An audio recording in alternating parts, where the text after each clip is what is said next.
আমি রাসেল আছির সাথে। আর শুরু হয়ে গেল ভূত এফএম। আপনাদের সবাইকে স্বাগত জানাচ্ছি ভূত এফএম। আজকে এই ঘটনাটা একটু মন দিয়ে শুনবেন, এই ঘটনাটা খুব খুব এনজয় করবেন। আমার নানা বাড়ি পাবনা জেলার চাটমোহর উপজেলার কোনো এক গ্রামে। আমি আমার নানা বাড়ি থেকেই এসএসসি পর্যন্ত পড়ালেখা সম্পন্ন করেছি, কারণ আমার বাবা মা ঢাকাতে চাকরি করত, আমাকে এক্সট্রা সময় তারা দিতে পারত না। আমার এক মামা আমার সমবয়সী হওয়ায় আমাকে আমার নানা বাড়ি খালার কাছে রেখে দেয়। তো যাই হোক, এবার ঘটনায় আসা যাক। শুরুতেই বলতে চাই, এটি একটি বাস্তব ঘটনা এবং আমার সাথেই ঘটা। আমি তখন অষ্টম শ্রেণীর ছাত্র। জেএসসি পরীক্ষা শেষ করে ঢাকায় বেড়াতে আসি বাবা মার কাছে। প্রায় 20 দিন পর ঢাকা থেকে বাড়ি যাওয়ার জন্য এয়ারপোর্ট রেল স্টেশন থেকে চাটমোহরের উদ্দেশ্যে রওনা হই। উল্লাপাড়া নামক একটি স্টেশনে কোনো এক সমস্যার কারণে ট্রেনের লেট হয়। আমি চাটমোহর স্টেশনে নামি রাত প্রায় 11:40।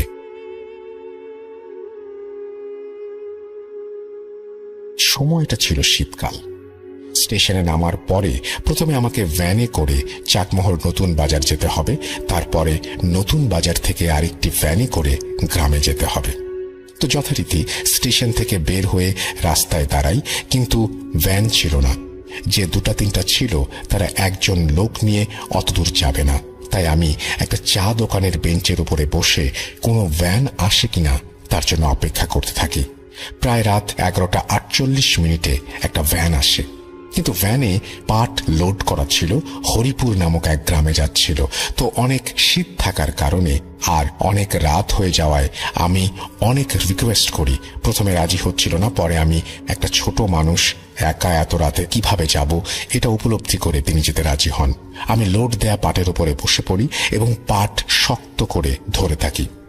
যাই হোক, আস্তে আস্তে আমরা যাচ্ছি। উনি আমাকে নতুন বাজারে নামিয়ে দেবে, যেহেতু নতুন বাজার গেলে তার একটু বেশি ঘুরে যেতে হবে আর অনেক রাত হয়ে গেছে, সেজন্য আমার কাছ থেকে সে 100 টাকা ভাড়া চেয়েছিল।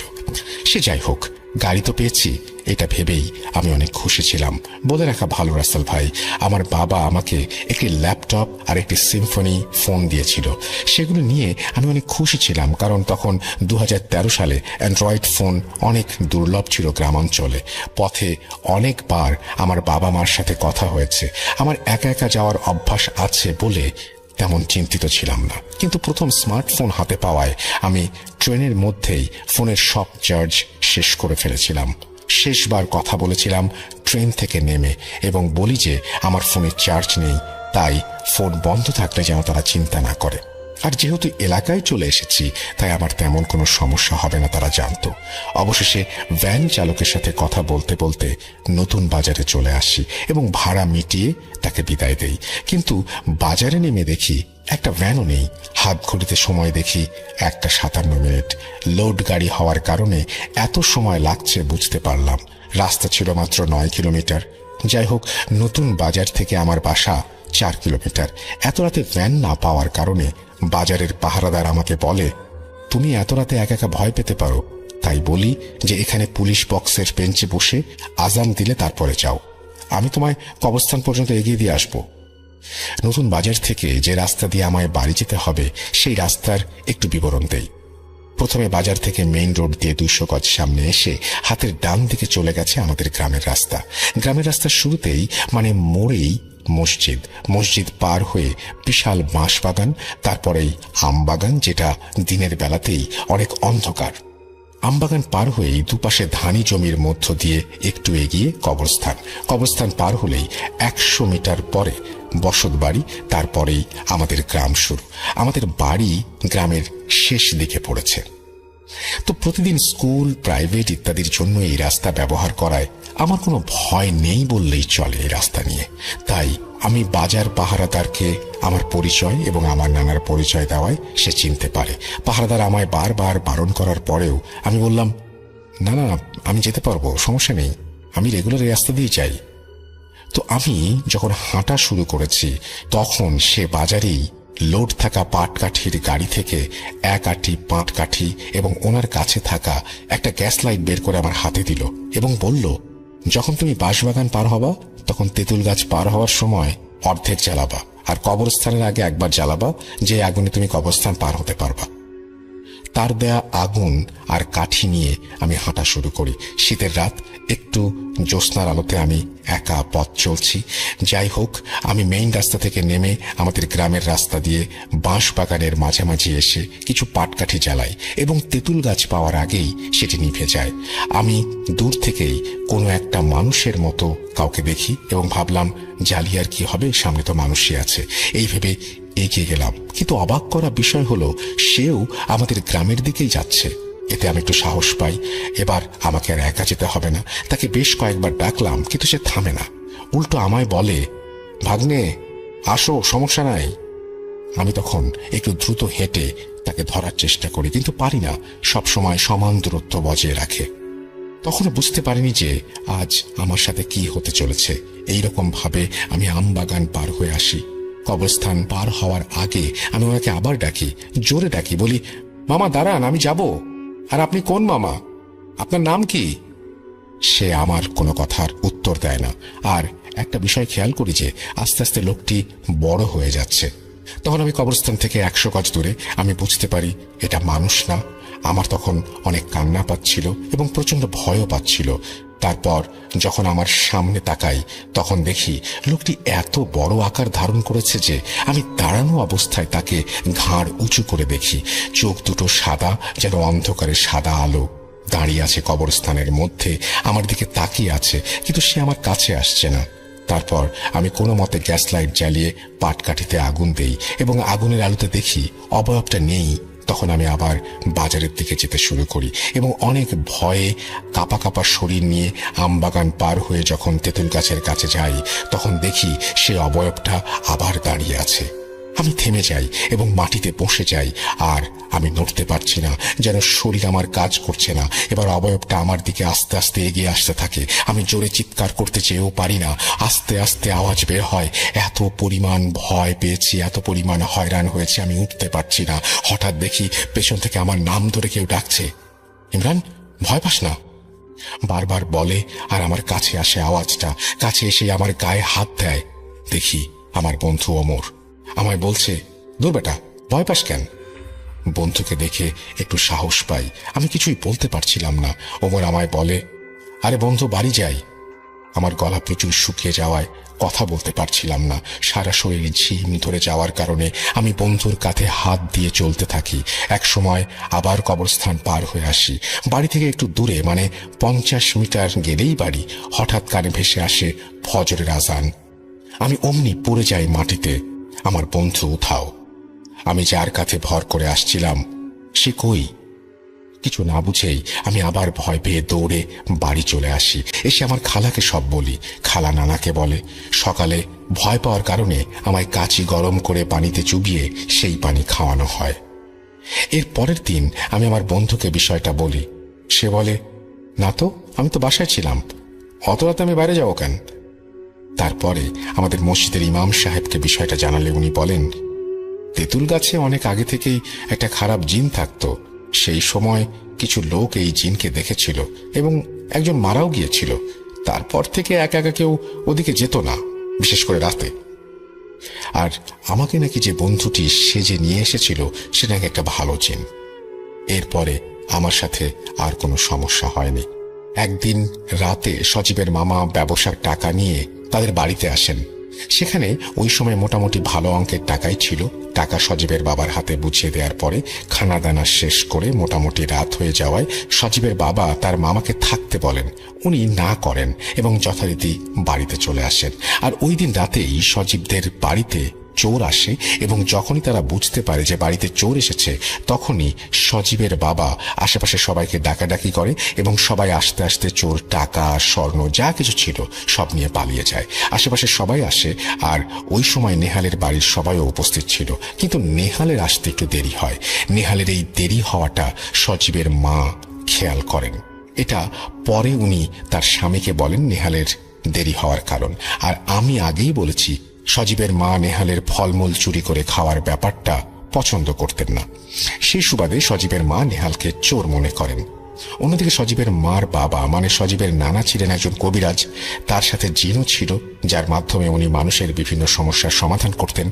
তাই সজীবের মা সজীবের নানাকে নেহালের উপর একরকম রাগ নিয়েই বলেন যে, বাবা, নেহালি চোর।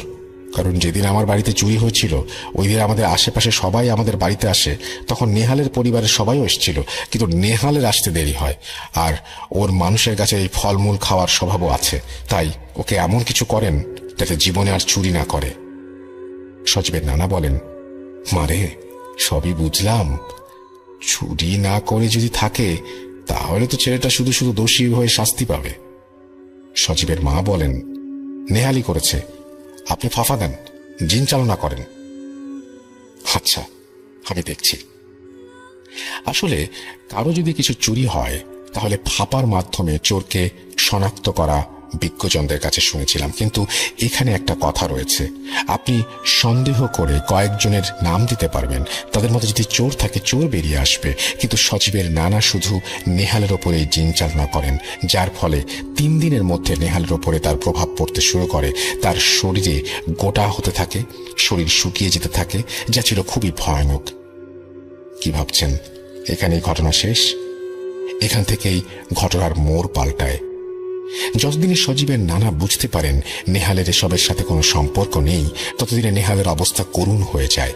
নেহালও বুঝতে পারছিল যে তার সাথে কেন এমন হচ্ছে, তাই তার বাবা তাকে হুজুরের কাছে নিয়ে যান। হুজুর দেখেই বুঝতে পারেন যে তার উপর জিন চালনা করা হয়েছে। হুজুর তখন তাকে পানি পড়া দেন এবং 3 দিন খেতে বলেন, আর 3 দিন পরে আবারও আসতে বলেন। তারপর নেহাল তার বাবা চলে আসেন। তারপর হুজুর আসন করেন এবং ওনার সাথে থাকা জিনগুলোকে ডাকেন। তারপর জিনগুলোকে জিজ্ঞেস করেন এই ছেলের সাথে কি হয়েছে। তখন জিনেরা হুজুরকে সবকিছু খুলে বলেন, আর দেখতে দেখতে 3 দিনও শেষ হয়ে যায়। নেহাল তার বাবা আবার হুজুরের কাছে যায়। তারপর হুজুরকে জিজ্ঞেস করে কেন তার সাথে এরকম হয়েছে। হুজুর তাদেরকে বলেন, আপনারা যাওয়ার পর আমি আমার জিনদের সাথে কথা বলেছি। সজীবদের বাড়িতে চুরি হওয়ার ঘটনাটা মনে আছে আপনাদের? নেহালের বাবা বলেন, হ্যাঁ, তো ওই ঘটনার সাথে ওর অসুস্থ হওয়ার সম্পর্ক কি? হুজুর বলেন, সজীবের বাবা যখন চোর চোর বলে ডাকতে থাকে আশেপাশে সবার সাথে আপনারাও যান, কিন্তু নেহাল যায় দেরি করে। তাতেই সজীবের মা ভেবে নেয় সজীব হয়তো চুরিটা করেছে। তারপর উনি সন্দেহের ভিত্তিতেই ওনার বাবা অর্থাৎ সজীবের নানার মাধ্যমে নেহালের উপরে জিন চালনা করেন। তারপরেই নেহালের এই অবস্থা। নেহালের বাবা চোখে পানি নিয়ে বলেন, তাহলে এখন এর থেকে বাঁচার উপায় কি? হুজুর বলেন, উপায় একটা আছে, আপনাদের যেভাবে বলছি সেভাবেই করবেন, ইনশাল্লাহ আপনারা সাফা পাবেন।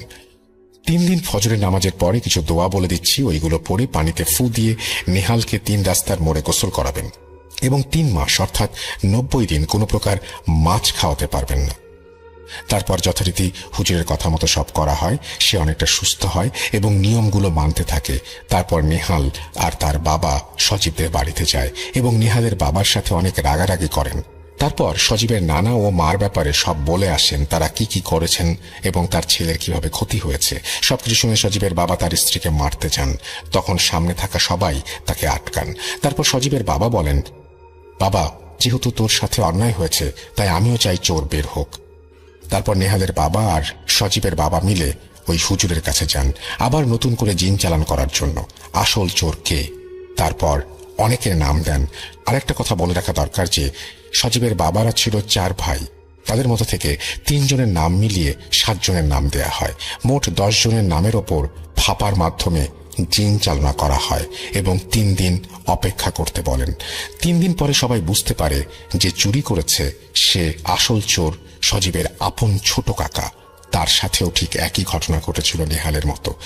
আর এই একই অবস্থা দেখে কারো আর বুঝতে বাকি থাকে না যে কে চুরিটা করেছে।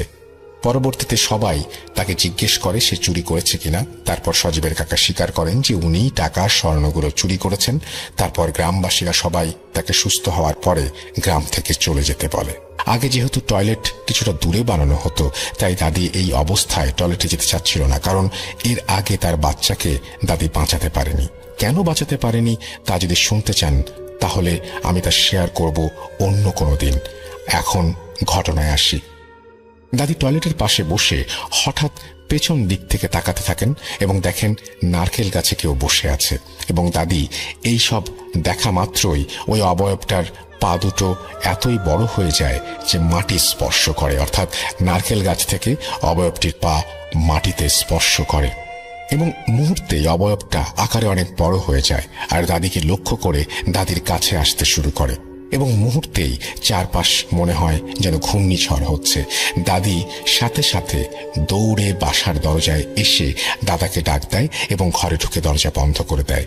ওই দিন দাদির কিছু করতে পারেনি, কিন্তু তারপর দিন দাদি অনুভব করে তার পেটে বাচ্চা নড়াচড়া করছে না এবং হাসপাতালে ভর্তি করে ডাক্তার জানায় যে পেটের বাচ্চা মারা গেছে এবং অপারেশনের প্রস্তুতি নিচ্ছে। তখন দাদি দেখে তার বাচ্চা পেট থেকে বের হয়ে গেছে কোনো রকম ব্যথা ছাড়াই। ডাক্তার ব্যাপারটাতে অনেক অবাক হন। তারপর আমার আব্বু এবং আমার 2 ফুপু জন্ম নেয়। দাদি এবং বাকিরা সবাই ভেবেছিল ওই রাতের ঘটনা এখানে শেষ। কে জানতো এই ঘটনার ফলাফল এতটা ভয়াবহ হবে। জি, ঘটনার শেষ ওইখানে ছিল না। আমি আমার আব্বুর একমাত্র মেয়ে। 2012 সাল আমি কোচিংয়ে পড়তে যেতাম বিকেলে এবং ছুটি হতো 7:30 থেকে 8টার দিকে। দাদি অনেক সময় আমাকে নিয়ে আসতো। কোচিংটা ছিল অনেক দূরে। দাদি একদিন আমাকে নিয়ে বাসায় আসবে বলে আমাদের এলাকায় বসে আমার জন্য অপেক্ষা করছিল। সময়টা ঠিক সন্ধ্যা। তিনি ওই বসা অবস্থায় অনুভব করেন তার শরীরের মধ্যে কেমন একটা অনুভূতি হচ্ছে। না দাঁড়াতে পারছিলেন, এমনকি হাত নাড়াচাড়া করতে পারছিলেন। হাসপাতালে নেয়ার পর জানা যায় দাদি ব্রেন স্ট্রোক করেছেন এবং তার ডান সাইড প্যারালাইজড হয়ে গেছে। দাদি তখন কথাও বলতে পারত না, মুখটা কিছুটা বাঁকা হয়ে থাকতো। দাদি আগে প্রায়ই হঠাৎ করে পড়ে যেত, কখনো হাত ভাঙে কখনো পা। এবং দাদি একটা কথা বলতো যে কেউ তাকে ধাক্কা দিয়েছে। অবাক করা ব্যাপার এইটা যে দাদি যখন পড়ে যেত তখন আশেপাশে কাউকে দেখা যেত না, এমন কেউ থাকতো না যে ধাক্কা দেবে। আর একটা কথা বলি, দাদি 5 ওয়াক্ত নামাজ আদায় করত। যখন স্ট্রোক করে তারপর থেকে নামাজ পড়া বন্ধ হয়ে যায়, কারণ তিনি নড়াচড়াই করতে পারতেন না। একদিন আমি স্কুল থেকে আসি এবং সবাই দাদিকে বলে আমার হাতটা ধরতে, এর কারণ দাদিকে হাতের ব্যায়াম করাতে হতো এবং বিভিন্ন জিনিস ধরানোর চেষ্টা করতে বলতো। তাই আমি হাতটা ধরে চেষ্টা করি। দাদি আমার হাত ধরে এবং আমি অনুভব করি দাদি অনেক শক্ত করে ধরেছে। আমি আমার হাত নাড়াতে পর্যন্ত পারছিলাম না। আমি দাদির দিকে তাকাতে তিনি দাঁত শক্ত করে এবং চোখ একদম লাল আর মুখে একটা শয়তানি হাসি ফোটান। আমি জানি না তখন আমার ভেতর থেকে প্রশ্ন আসলো যে যেই মানুষটা কিছুক্ষণ আগে পর্যন্ত হাত দিয়ে আমার হাত ধরতে পারছিল না, অন্যের সাহায্য নিচ্ছিল, সে কিভাবে এত শক্ত করে আমার হাত ধরে আছে। আমি তখন বলি আমার কোচিংয়ে যেতে হবে, হাত ছাড়েন। তখন আমার বড় ফুপু আমার হাতটা ছাড়িয়ে দেয়। আমার ওই দিন থেকে সন্দেহ হয় যে দাদির কিছু একটা হয়েছে আর ওই হাসিটা দাদির না। কিন্তু কি হয়েছে তা বুঝে উঠতে পারছিলাম না। বলে রাখি আমার বয়স তখন 11 বছর। বুঝতেই পারছেন ওই বয়সে যতটুকু বুঝেছি তাই অনেক। তারপর দিন সকালে আমি আমার ফুফাতো ভাই বোনদের উঠোনে বসে আছি। আমার ফুফাতো বোন উঠে বাড়ির মেইন গেট লক করে দিয়ে আমার সাথে এসে বসে। কিছুক্ষণ পর গেট নিজে থেকেই অনেক জোরে খুলে যায় এবং বাতাস ছিল না। আমাদের গেট লক করা ছিল, কিন্তু এমনই একটা অবস্থা ঘটে যে মনে হচ্ছিল যে বাতাস বা ধাক্কায় এটা খোলা সম্ভব না, তারপরে গেটটা খুলে যায়। আমি ঠিক তখনই দাদির অদ্ভুত কথা বলতে থাকি আর আমি অনুভব করি আমাদের বাড়িটা কেমন যেন ভারী হয়ে গেছে। আমাকে দাদি ছোটবেলায় শিখিয়ে দিয়েছিল প্যারানর্মাল কিছু হলে আয়াতুল কুরসি পাঠ করতে। আমি আন্দাজ করতে পারছিলাম যে দাদির ওপরে কিছু ভর করেছে, কিন্তু সঠিকভাবে অনুমান করতে পারছিলাম না। আর এইটাও বুঝতে পারছিলাম যে বাড়িতে আমি ছাড়া অদৃশ্য কিছু প্রবেশ করেছে। আপনাদের মনে প্রশ্ন উঠতে পারে যে 11 বছর বয়সে এত কিছু আমি কিভাবে বুঝলাম। এই উত্তরে আমি বলবো আমি জানি না কিভাবে বুঝলাম। আমি এইসব ব্যাপারে বুঝতে পারি, হয়তো আল্লাহ আমাকে এইসব ব্যাপার বুঝতে পারার ক্ষমতা দিয়েছেন। আমি এখন এইটাও বুঝতে পারি বাড়ির ঠিক কোন জায়গায় অদৃশ্য কিছু আছে। আমি এখন ঘটনায় আসি। এক সকালে ঘুম থেকে উঠে দেখি বাড়ির সবাই কেমন ভয়ে আছে। আম্মু জানায় যে রাতে দাদি ভয়ানকভাবে আল্লাহ আল্লাহ বলে ডাকছিল এবং কারো কথার উত্তর দিচ্ছিল না আর চোখ একদম লাল ছিল। ওই রাতে আমার দাদা আমার আম্মু বাসায় ছিল, তাই সবাই ঠিক করলো আজ রাতে আমার ফুপু থাকবেন বাসায়। আমাদের 2টা রুম ছিল এবং 2 রুমের মাঝে দরজা ছিল। আমার দাদা এবং আমার ফুফাতো ভাই এবং দাদি এক রুমে ঘুমায়। আমি, আম্মু, ফুপু আর 6 মাসের মেয়ে আমাদের রুমে ঘুমাই। রাত 3টা হঠাৎ দাদি ভয়ানকভাবে আল্লাহ আল্লাহ করতে থাকে। ফুফাতো ভাই দাদির পাশে শোয়া ভাবছিল দাদি জিকির করছে। আমার ফুপু রুমে গিয়ে দেখে দাদির চোখ একদম লাল হয়ে গেছে আর মুখে সেই শয়তানি হাসি। ফুপু তার ছেলেকে সাথে নিয়ে আমাদের রুমে পাঠিয়ে দেয়। আমাদের ততক্ষণে ঘুম ভেঙে যায়। দাদির কণ্ঠ এতটাই ভয়াবহ ছিল যে কারো পক্ষে ঘুমিয়ে থাকা সম্ভব না। আমাকে আম্মু কোনোভাবেই দাদি রুমে যেতে দিচ্ছিল না। অবাক করা ব্যাপার হচ্ছে, দাদির প্রতিটা চিৎকারে 6 মাসের বাচ্চাটাও জোরে জোরে কান্না করছিল। আমি সুযোগ বুঝে একটু দাদির রুমে উকি দিয়ে যা দেখলাম তা দেখে আমি নিজের চোখকে বিশ্বাস করতে পারছিলাম না। আমি দেখি দাদি বুকের ওপর ভর দিয়ে শুয়ে আছে আর তার পা গুলো নাড়াচাড়া করছে। আপনি চিন্তা করেন, একজন প্যারালাইসিসের পেশেন্ট সে কিভাবে ওভাবে শুয়ে থাকতে পারে এবং নিজের পা নাড়াচাড়া করতে পারে। দাদি নিজ থেকে পাশ ফিরে শুতে পর্যন্ত পারত না, আর 2 হাত দিয়ে আমার ছোট ফুপুর বুকে খামচি দিচ্ছিল। আবারও বলছি ভাইয়া, 2 হাত দিয়ে। আমি দেখে কিছুক্ষণ আমার মাঝে ছিলাম না। আজানের কিছুক্ষণ আগে দাদি ঘুমিয়ে পড়ে। পরদিন সকালে দাদি কিছুই মনে করতে পারছিলেন না। আমার বড় ফুপু এক হুজুরের কাছে যায়।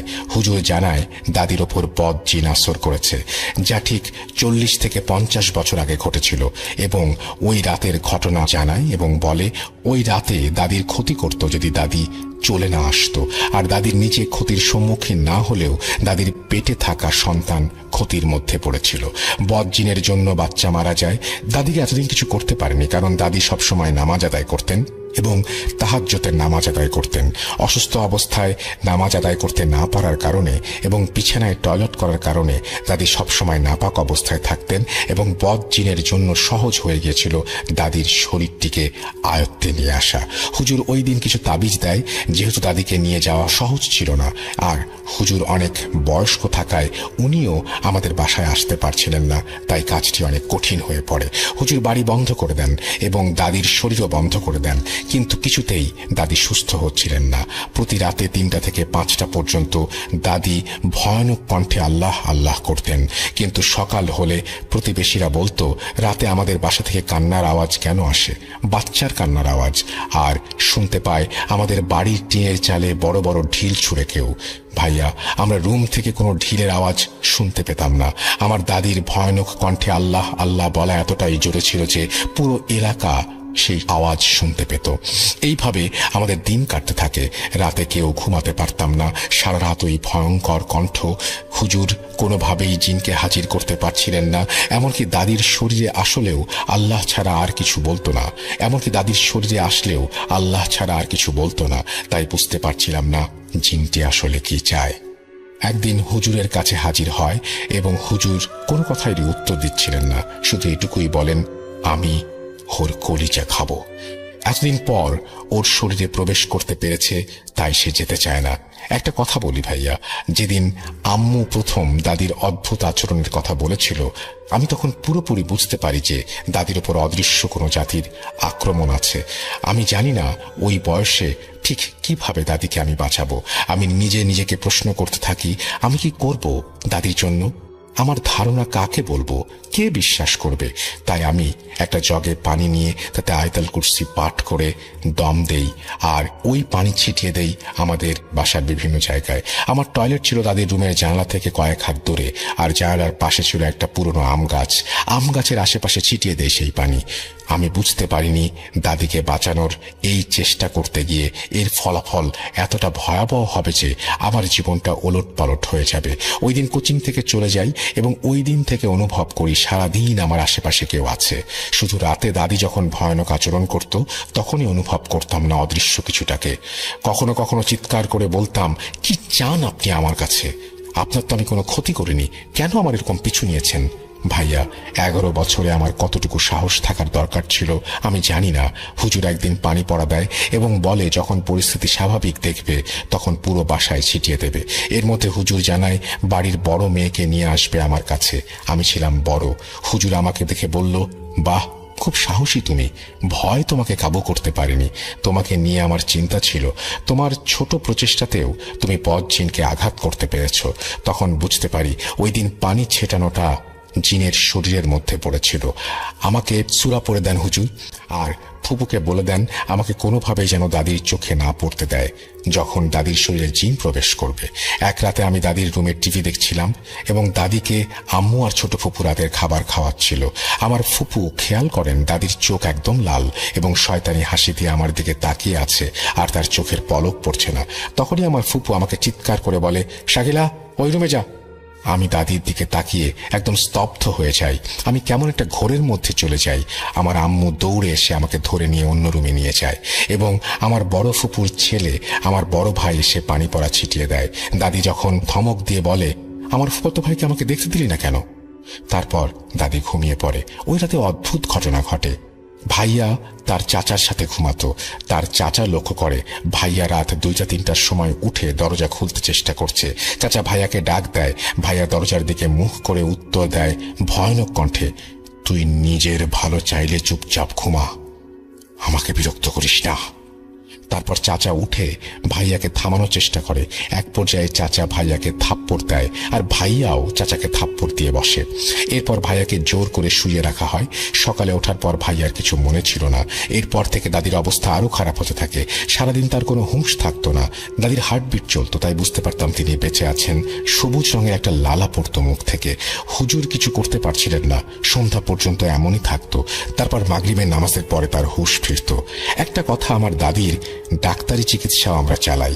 এমন একদিন বিকেলে দাদির অবস্থা দেখে অ্যাম্বুলেন্স নিয়ে যাব, এমন সময় আমাদের পাশের বাড়ির এক দাদি গাড়ির ভেতরে উকি দিয়ে দেখতে চায় দাদিকে। তখনই দাদি হঠাৎ চোখ খোলে এবং ওই দাদিকে দেখে বিরক্ত হয়ে দাদির চোখ লাল হয়ে যায়। ভাইয়া হসপিটাল থেকে এসে শুনি ওই দাদিটা, অর্থাৎ যাকে দেখে চোখ লাল হয়েছিল, ওই দাদিটা বাসায় যেয়ে ছটফট করে শেষ নিঃশ্বাস ত্যাগ করেন। ওই রাতে দাদির শরীরে এসে জিন জানায় ওকে আমি মেরেছি, আমাকে বিরক্ত করেছে সেই কারণে। আমরা এই কথা শুনে কান্নায় ভেঙে পড়ি। একজন নিরীহ মানুষের জীবন চলে গেল। আমার ছোট ফুপু রাগে দাদির কনিষ্ঠ আঙুল চেপে ধরে। দাদি বলতো কিভাবে জিনকে আটকানো যায়। দাদির মধ্যে থাকা জিন মুহূর্তে চিৎকার করতে শুরু করে। আমার বড় ফুপু অন্য কনিষ্ঠ আঙুল চেপে ধরে আর জোরে জোরে বলতে শুরু করে। তখন ছোট ফুপু জিজ্ঞেস করে, কে তুই? উত্তর দেয়, আমি কে তা তোরা কেউ জানতে পারবি না কখনো। তারপর প্রশ্ন করে, কোত্থেকে আসলি? উত্তর দেয়, একটা মাজার থেকে। আমি মাজারের নাম উল্লেখ করছি না। তারপর আরো কিছুক্ষণ কথা হয়। এরপর এক পর্যায়ে সে চলে যায়। এর মাঝে অনেক ঘটনা ঘটে। যেহেতু ঘটনা অনেক বড়, তাই সব ঘটনা তুলে ধরা সম্ভব হচ্ছে না। আমরা অনেক হুজুরের কাছে গিয়েছিলাম, কিন্তু তারা বলতো আমাদের মাফ করবেন, এ অনেক শক্তিশালী, আমরা কিছু করতে পারবো না। তারপর আগের হুজুর জানায় ওই মাজারে কিছু টাকা দান করে আসো আর ভোগ দিতে বলো, এবং বলে হয়তো এর জন্য বদ জিনের নজর দাদির থেকে সরবে। ভোগ দেওয়ার পর দাদির শরীরে সেই জিন আর আসেনি। আর অবাক করা ব্যাপার হচ্ছে, দাদির থেকে জানতে চেয়েছিলাম ওই মাজারে কখনো দাদি গিয়েছিল কিনা। দাদি বলেছিল উনি কখনো মাজারে যায়নি। আমরা সবাই ভেবেছিলাম শেষ ওইখানে। কিন্তু একটা কথা আছে না ভাইয়া, শেষ থেকে শুরু হয় নতুন কিছু। শুরুতেই একটা কথা বলেছিলাম, আমার জীবনটা ওলট পালট হয়ে গেছে। কেন হয়েছে জানেন? বলবো এর পরে। 2014 সালের গ্রীষ্মের মাঝামাঝি সময়ে আমার শ্বশুর একজন ধনী মানুষ ছিলেন। তিনি আমাকে বললেন, তোমার যতটুকু জমি আছে তাতে তুমি ধান আবাদ করো। চরে বালু থাকার কারণে তো ধান আবাদ ভালো হয় না। এক কাজ করো, তুমি আমার চরের কিছু জায়গা নিয়ে সেখানে পটল চাষ করো, ভালো ফলন দেবে। যেই কথা সেই কাজ। আমি পটল আবাদ শুরু করলাম। ইনশাল্লাহ দেখতে দেখতে পটল ধীরে ধীরে তোলার উপযোগী হয়ে উঠল। তো ঘটনা শুরু হয় আবাদকৃত পটল বিক্রি করা নিয়ে। তো একদিন আমার স্ত্রী বলল, শোনেন, কয়েক বস্তা পটল বিক্রি করে দিন। পাশের বাড়ির রহিম ভাই আজ তার জমি থেকে পটল তুলে বাজারে বিক্রি করে ভালো দাম পেয়েছে। তো আমিও ভাবলাম যেহেতু বেশিরভাগ পটল এখনো বিক্রির উপযোগী হয়নি, এই সময় বিক্রি করলে ভালো দাম পাওয়া যাবে। যেহেতু তিনি একটু আগে চাষ শুরু করেছিলেন, তো যেই কথা সেই কাজ। দুপুরে রোদ বেশি হওয়ার কারণে বিকেলে পটল তুলে বাজারে বিক্রি করতে নিয়ে যাওয়ার জন্য প্রস্তুতি নেই। তারপর একটা সাইকেলে করে 2টা বস্তা নিয়ে 4টার দিকে আমি রওনা দেই। বাসা থেকে 4-5 মাইল দূরে হবে বাজার। বাজারে যাওয়ার রাস্তাটার খানিকটা বিবরণ দেই। 1 কিলোমিটার পর্যন্ত দুই পাশে ফসলি জমি, তারপর বড় চর, তারপর 3-4টে বড় বাঁশঝাড়, এরপর একটা ভাঙা ব্রিজ। সেই ব্রিজকে নিয়ে অনেক ভৌতিক ঘটনা রয়েছে। তারপরে 1 কিলোমিটার দূরে বাজার। তো বাজারে পৌঁছলাম যখন, তখন আনুমানিক 6টা 30। বাজারে বেশি পটল না আসায় পাইকারিরা আমার সামনে ভিড় জমাতে শুরু করে। খুব তাড়াতাড়ি আমার সব পটল খুব ভালো দামে বিক্রি হয়ে গেল। ততক্ষণে এশার আজান দিয়ে দিয়েছে। আমি বাজারের এক পাশের এক মসজিদে নামাজ পড়ে রওনা দিলাম। রাত আনুমানিক 8টা। গ্রীষ্মের সময়, চারিদিকে শুনশান, একটা গাছের পাতা পর্যন্ত নড়ছে না। কি ভয়াবহ নির্জনতা। আমি সাইকেল চালিয়ে যাচ্ছি আর ভাবছি আজ ভালোই ইনকাম হলো। এই কথা ভাবতে ভাবতে আমি যেই ভাঙা বৃষ্টির কাছাকাছি চলে আসি, তখনও আমার মনে বিন্দুমাত্র ভয়ের ছিটেফোঁটা নেই। আমি স্বাভাবিকভাবে ব্রিজের ওপর সাইকেল চালিয়ে উঠলাম। ব্রিজে ওঠার সঙ্গে সঙ্গে আমার সাইকেলের চেন পড়ে গেল। আমি একটু বিরক্ত হয়ে চেন তুলতে লাগলাম। এরপর চেন তুলে যেই না ব্রিজ থেকে সাইকেল চালিয়ে নামতে যাব, তখন দ্বিতীয়বার চেন পড়ে। আমি ব্যাপারটি স্বাভাবিকভাবেই নিই এবং একইভাবে আমি সাইকেলটি হাতে নিয়ে ব্রিজটি পার হই। তারপরে সাইকেল চালাতে লাগলাম। সামনে একটা চর, চারপাশে শুনশান, কিছুটা জ্যোৎস্নার ম্লান আলো। যেহেতু বালু, সেহেতু আমি সাইকেল থেকে নেমে হেঁটে যেতে শুরু করলাম। চরের মাঝামাঝি আসতেই সাইকেল যেন পটল নিয়ে যাওয়ার সময় যেমন ভারী ছিল তেমন ভারী হয়ে গেল। আমি ভাবলাম হয়তো বালুর কারণে সেটা হচ্ছে। আমি কোনো রকম প্যারানর্মাল কিছু আমি মনে করিনি, কিন্তু খটকা লাগে তখন যখন আমি চর পার হয়ে মাটির কাঁচা রাস্তায় উঠি। রাস্তায় ওঠার পর কিছু দূর যাওয়ার পর আমার সাইকেলের পেছনের সিট অনেক ভারী হয়ে যায়, মনে হয় কেউ বসে আছে, এবং আমি অনুমান করি, কিন্তু পেছনে ঘুরে দেখি কিছু নেই। আবার চলতে শুরু করি। কিছু দূর যাওয়ার পর আমার পেছনে কোনো ভারী কিছুর উপস্থিতি আমি অনুভব করতে শুরু করি। আমি সেই অদৃশ্য ভারী জিনিসটির জন্য সাইকেলটা চালাতেই পারছি না। তারপর আমি কিছুটা ভয় পেতে শুরু করি।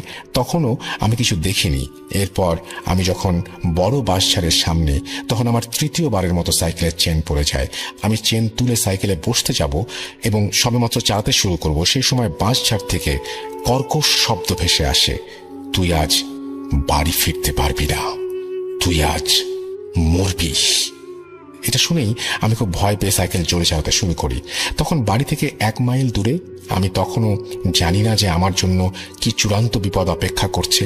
আমি যখন দুই পাশে ফসলি জমির মাঝ দিয়ে কাঁচা রাস্তা ধরে সাইকেল চালিয়ে যাচ্ছি, আমার সাইকেলের পেছনে ভারী কিছুর উপস্থিতি আমি আবারও অনুভব করি। প্রথমবার ঘুরে পেছনের সিটে দেখি কিছু নেই। যত বাড়ির দিকে এগোচ্ছি ততই যেন সাইকেল ভারী হয়ে আসছে। একবার বিরক্ত হয়ে ভয়ে আমি পেছনে তাকাই, আর মুহূর্তে আমার হার্ট অ্যাটাক করার মতো অবস্থা হয়ে যায়। যা দেখি তা কোনো মানব সন্তানের পক্ষে দেখা সম্ভব না। আনুমানিক 3 থেকে 4 বছরের একটা বাচ্চা তার পেছনের সিটে বাবু হয়ে বসে আছে, আর তার চোখ দুটো ভয়ানক রকমের লাল, হাত দুটো মাটি পর্যন্ত নেমে গেছে এবং হাত দুটো একটু বেশি লম্বা, এবং শরীর তার লোমে ভরা। এক দৃষ্টিতে সে আমার দিকে তাকিয়ে আছে আর মিটমিট করে হাসছে। বাচ্চাটার সারা শরীর চাঁদের মতো জ্বলছে। এটা দেখে আমি আর সহ্য করতে পারলাম না। আমি সাইকেল থেকে এক ঝাঁপ দিয়ে নেমে ফসলি জমির মাছ দিয়ে দৌড়াতে শুরু করলাম।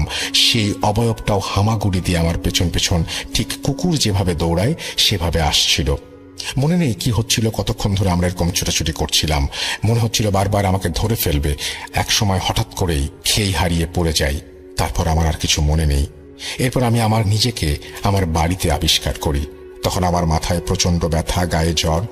এরপর 1 সপ্তাহ পর আমি সুস্থ হই। কবিরাজের কাছে ঝাড়ফুঁক নিতে যাই। ভালো আছি, তবে মাঝে মাঝে স্বপ্নে সে অবয়বটিকে এখনো দেখি। আমার মুখের দিকে তাকিয়ে অনবরত সে হেসে চলেছে।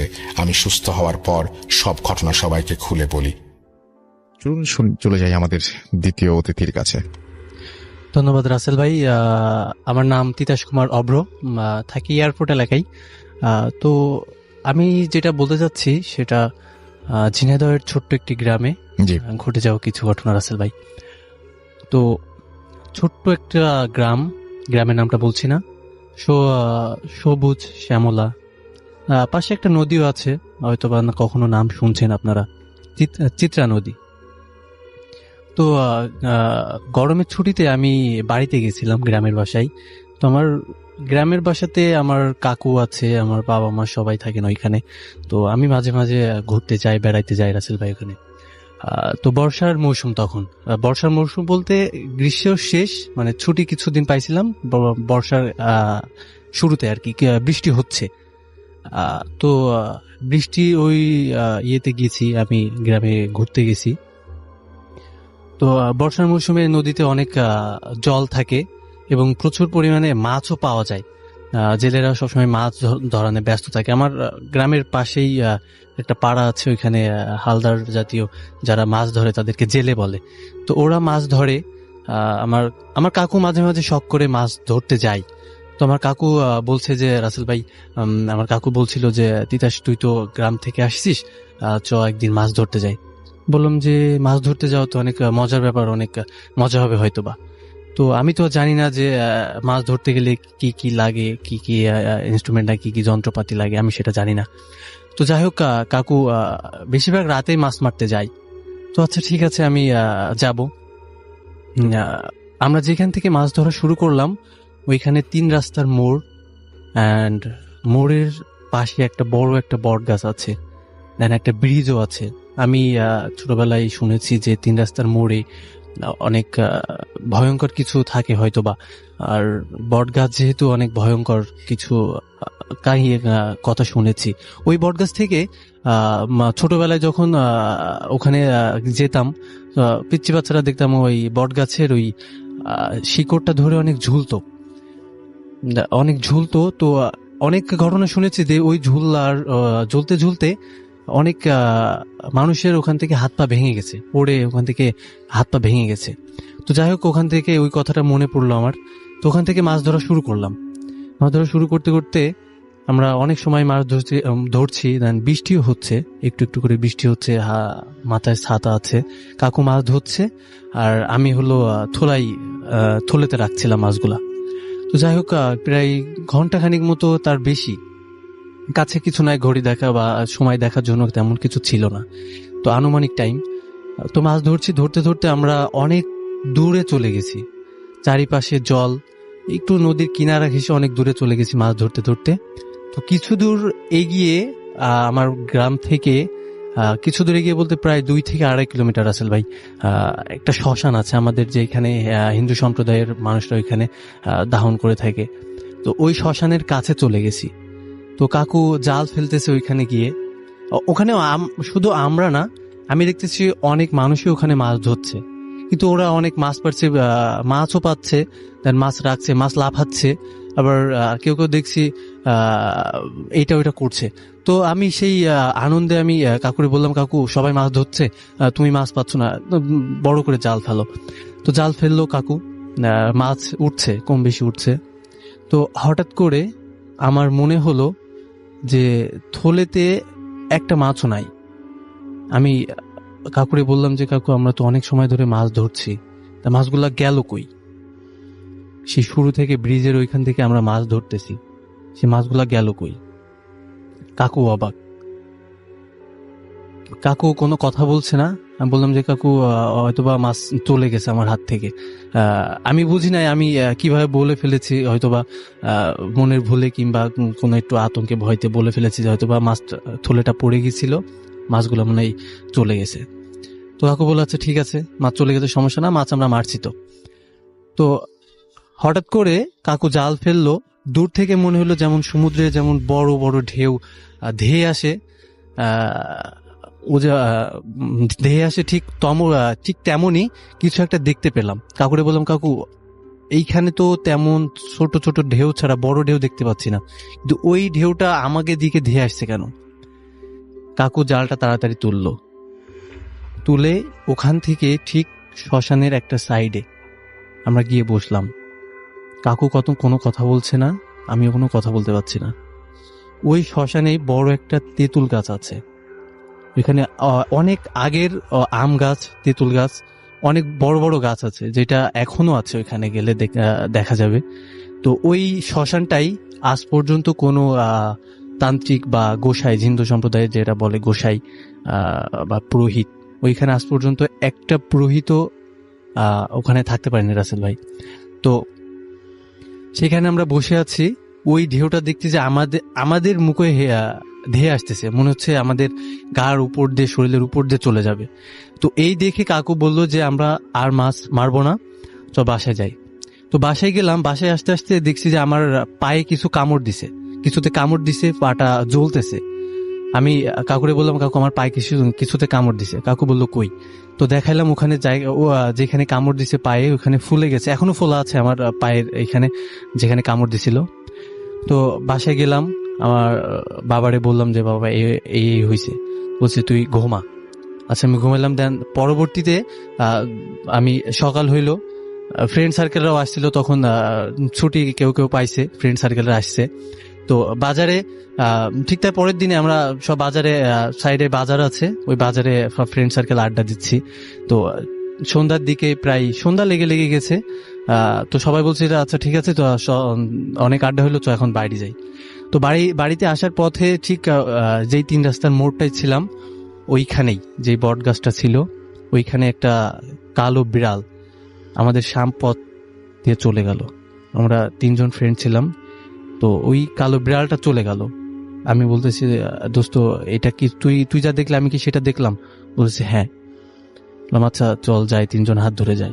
তো গেলাম, কিছু দূর এগিয়ে ঠিক ডান হাতে বিরাট বড় বাঁশ বাগান দেখা যায় বলতে ওই বাঁশ বাগানটা অনেক বড়, যে 5 থেকে 10 মিনিট হেঁটে গেলে ওই বাঁশ বাগানটা ফোরানো যাবে না, মানে শেষ করা যাবে না।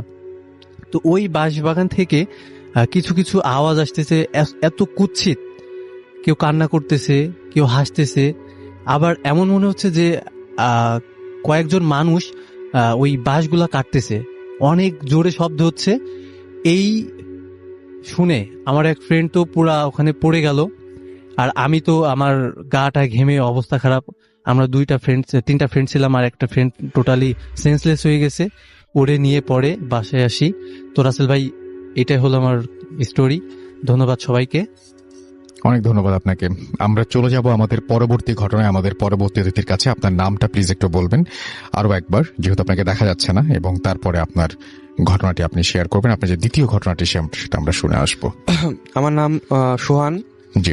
আমি এবার যে আমার স্টোরিটা বলবো সেটা আমার আমি যে গ্রামের কথা বললাম, আমার গ্রাম, ওই গ্রামেরই ঘটনা। ওইটা প্রায় 10 থেকে 12 বছর আগের ঘটনাটা। তো এটা বর্ষার সিজন, অনেক বর্ষার সিজন আমাদের গ্রামে। বর্ষার সিজনে আমার বাড়ির আশেপাশে অনেকটা পানি চলে আসে, বর্ষার পানি। তো ওই নৌকা ছাড়া যাতায়াত করা যায় না। ওই মানে বাড়িটার যেখানে বলছিলাম যে আমাদের বাড়ির পিছনে ক্ষেত আছে, ওইদিকে ওই সিজনটাতে নৌকা ছাড়া যাতায়াত করা যায় না। তো একবার আমার আব্বু একটা কাজে বাড়ি থেকে চলে গেছে। ওই সময় 10-12 বছর আগের ঘটনা। ওই সময় মোবাইল ফোন অতটা অ্যাভেলেবল ছিল না আমাদের ওইদিকে। তো আমার বাবা একটা কাজে নওগাঁ গেছে, আমাদের সিরাজগঞ্জ থেকে নওগাঁ গেছে। তো ওই সময়ের ঘটনা, আমার বাবা যেদিন যায় তারপরে একটা ঘটনা হলো যে আমাদের এলাকার 5-6 জন মহিলা একটা কাজে একটা কবিরাজের কাছে যাবে হয়তো পাশের গ্রামে। ওই জন্য একটা মাঝিকে ঠিক করে 5-6 জন মহিলা ওই নৌকাতে করে ওই কবিরাজের কাছে যাবে। তো যে মাঝিরে ঠিক করছে, মাঝিটা হলো অনেকটা বৃদ্ধ, অনেক বয়স হবে, 50-60 বছর বয়স হবে, হয়তো তার চেয়ে বেশি হতে পারে। তো ওনাকে ঠিক করে ওই নৌকাতে করে তো ওনারা যাচ্ছিল ওই কবিরাজের কাছে, পাশের গ্রামে ওই খেতে যাইতে হয়। তো ওই দিন আবার মানে পানিতে অনেক বেশি ঢেউ। তো সবাই যখন ওইখান থেকে শুরু করলো তাদের মানে গন্তব্যে যাওয়ার জন্য, তো কিছুজন যাওয়ার পরে ক্ষেতের মধ্যে প্রচুর ঢেউয়ে নৌকাটা উল্টা যাওয়ার পরে, তো এখানে উল্টে যাওয়ার 5টা মহিলাই চাপা পড়ে নৌকার নিচে উল্টে যাওয়ার পরে। আর যে বৃদ্ধ যে শুধু মাঝিরা থাকে সে বেরোতে পারে। তো দেখা যায় যে 5টা মহিলাই মারা যায়। তাদের লাশও পাওয়া যায় না। যে মাঝিটা মানে বের হইতে পারছে সে সাঁতরায় কোনো রকমে আসতে পারছে, আর 5টা মহিলাই মারা গেছে। তো এমনকি লাশটাও পাওয়া যায় না, ভেসে হয়তো অনেক দূরে চলে গেছে। যেটা পরবর্তীতে এই লাশগুলা পাওয়া যায় 10 বা 12 দিন পরে লাশগুলো পাওয়া যায়, অনেক দূরে পাওয়া যায়। তো এই ঘটনা ঘটছে, আমার আব্বু বাড়িতে নাই, আমার আব্বু তো নওগাঁ গেছে। এই কাহিনীটা আমার আব্বু জানে না যে গ্রামে এরকম কিছু ঘটছে, এরকম কিছু হয়েছে, আমার আব্বু সেটা জানে না। তো আমার এইটা ঘটনার পরে গ্রামের মধ্যে মানে একটা কেমন একটা ভয়ঙ্কর একটা পরিবেশ তৈরি হয়েছে, যে লাশগুলো পর্যন্ত এখনো পাওয়া যায়নি, উল্টে গেছে। লাশগুলো হয়তো থাকলে পরে সিদ্ধ হয়ে যাবে পানিতে থাকলে। তো এর 2-3 দিন পরে আমার বাবা যখন কাজ সারছে, নওগাঁর কাজটা শেষ হয়েছে, একটা কাজে গেছিল। তো আস্তে আস্তে গ্রামে যখন ফিরছে, তখন গাড়ি থেকে নামছে, তখন রাত হয়ে গেছে, রাত 11টার বেশি, 11:30, 12টা প্রায় বেজে গেছে। তো আস্তে আমাদের গাড়িতে নামার পর রোড থেকে আমাদের বাড়িতে আসতে একটা বাঁশঝাড় পড়ে।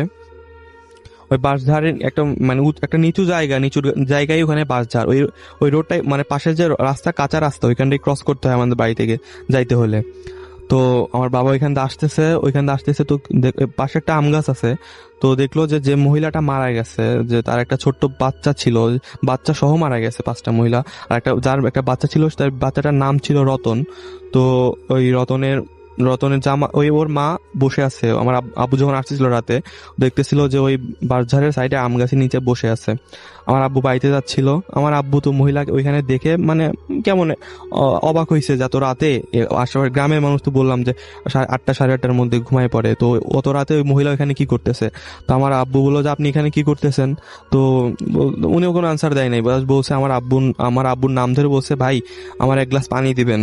তো আমার আব্বু ভাবছে যে এই মহিলা তো এর আগেও স্বামীর সাথে হয়তো ঝগড়া টগড়া হয়েছে, বা মাঝে মধ্যে স্বামী একটু খারাপ ছিল, মাঝে মধ্যে মারধর করতো, হয়তো আবার ঝগড়া টগড়া করে মারধর করে তো হয়তো বাড়ি থেকে চলে আসছে মহিলাটা, এখানে এসে বসে আছে। মন টন খারাপ দেখলো আমার আব্বু, তো বললো যে পানি খাবা তুমি, এখানে কি করতেছো, চলো বাড়িতে চলো। আমার আব্বু বুঝছে যে এখানে তার ঝগড়া হয়েছে স্বামীর সাথে, মনটা খারাপ, তাই ভাবলো যে আজকে রাতে তাহলে নিয়ে আমাদের বাসায় নিয়ে যাবে। তো বলছে চলো পানি খাবা তুমি, আমার বাড়িতে আগে চলো। তো ওনাকে বলছে ঠিক আছে চলেন আপনি। আমার আব্বু সামনে দিয়ে হাঁটতেছে, তো হাঁটার পরে কিছু দূর আমার বাড়িতে নিচু একটা, আমার বাড়িতে ওঠার একটা রাস্তা, ওই রাস্তার নিচু একটা জায়গা আছে আমার বাড়িতে একদম বাড়ির সামনে। তো ওই নিচু জায়গা পর্যন্ত আসার পরে আমার আব্বু বলছে চলো তাইলে বাড়িতে চলো। তো বলতেছে যে না ভাই আমি বাড়িতে যাবো না, আপনি আমার জন্য পানি নিয়ে আসেন। তো আমার আব্বু বাড়িতে গেছে, বাড়িতে যাওয়ার পরে আমার আম্মুকে বলছে যে দেখলাম রতনের আম্মু ওইখানে বসেছিল, ঝগড়া করছে, হয়তো উনি পানি চাচ্ছে, তুমি যা বুঝাই নিয়ে আসো, পানি খাওয়া, বাসায় নিয়ে আসো। রাত্রেবেলায় মহিলা বাইরে আছে। আমার আম্মু মানে অবাক হয়ে গেছে, কি বলে যে মহিলাটা মানে 2 দিন আগে একটা দুর্ঘটনায় পানিতে ডুবে মারা গেছে, তাকে সে নাকি পানি যাচ্ছে। মানে আমার আম্মু খুব ভয় পাইছে। আমার আব্বু তো এগুলো জানে না যে মারা গেছে, তো ভয় পাইছে। আমার আব্বুকে বলছে কি বলে এরকম হয়েছে, তোমাকে বলো, তুমি তো জানো না এরকম হয়েছে। 2 দিন আগে একটা অ্যাক্সিডেন্টে পানিতে ডুবে 5টা মহিলা মারা গেছে, তার মধ্যে রতনের মাও ছিল, রতনও ছিল, 2জনই মারা গেছে। তো বলছে চলো যা দেখি তো কার সাথে আসছো।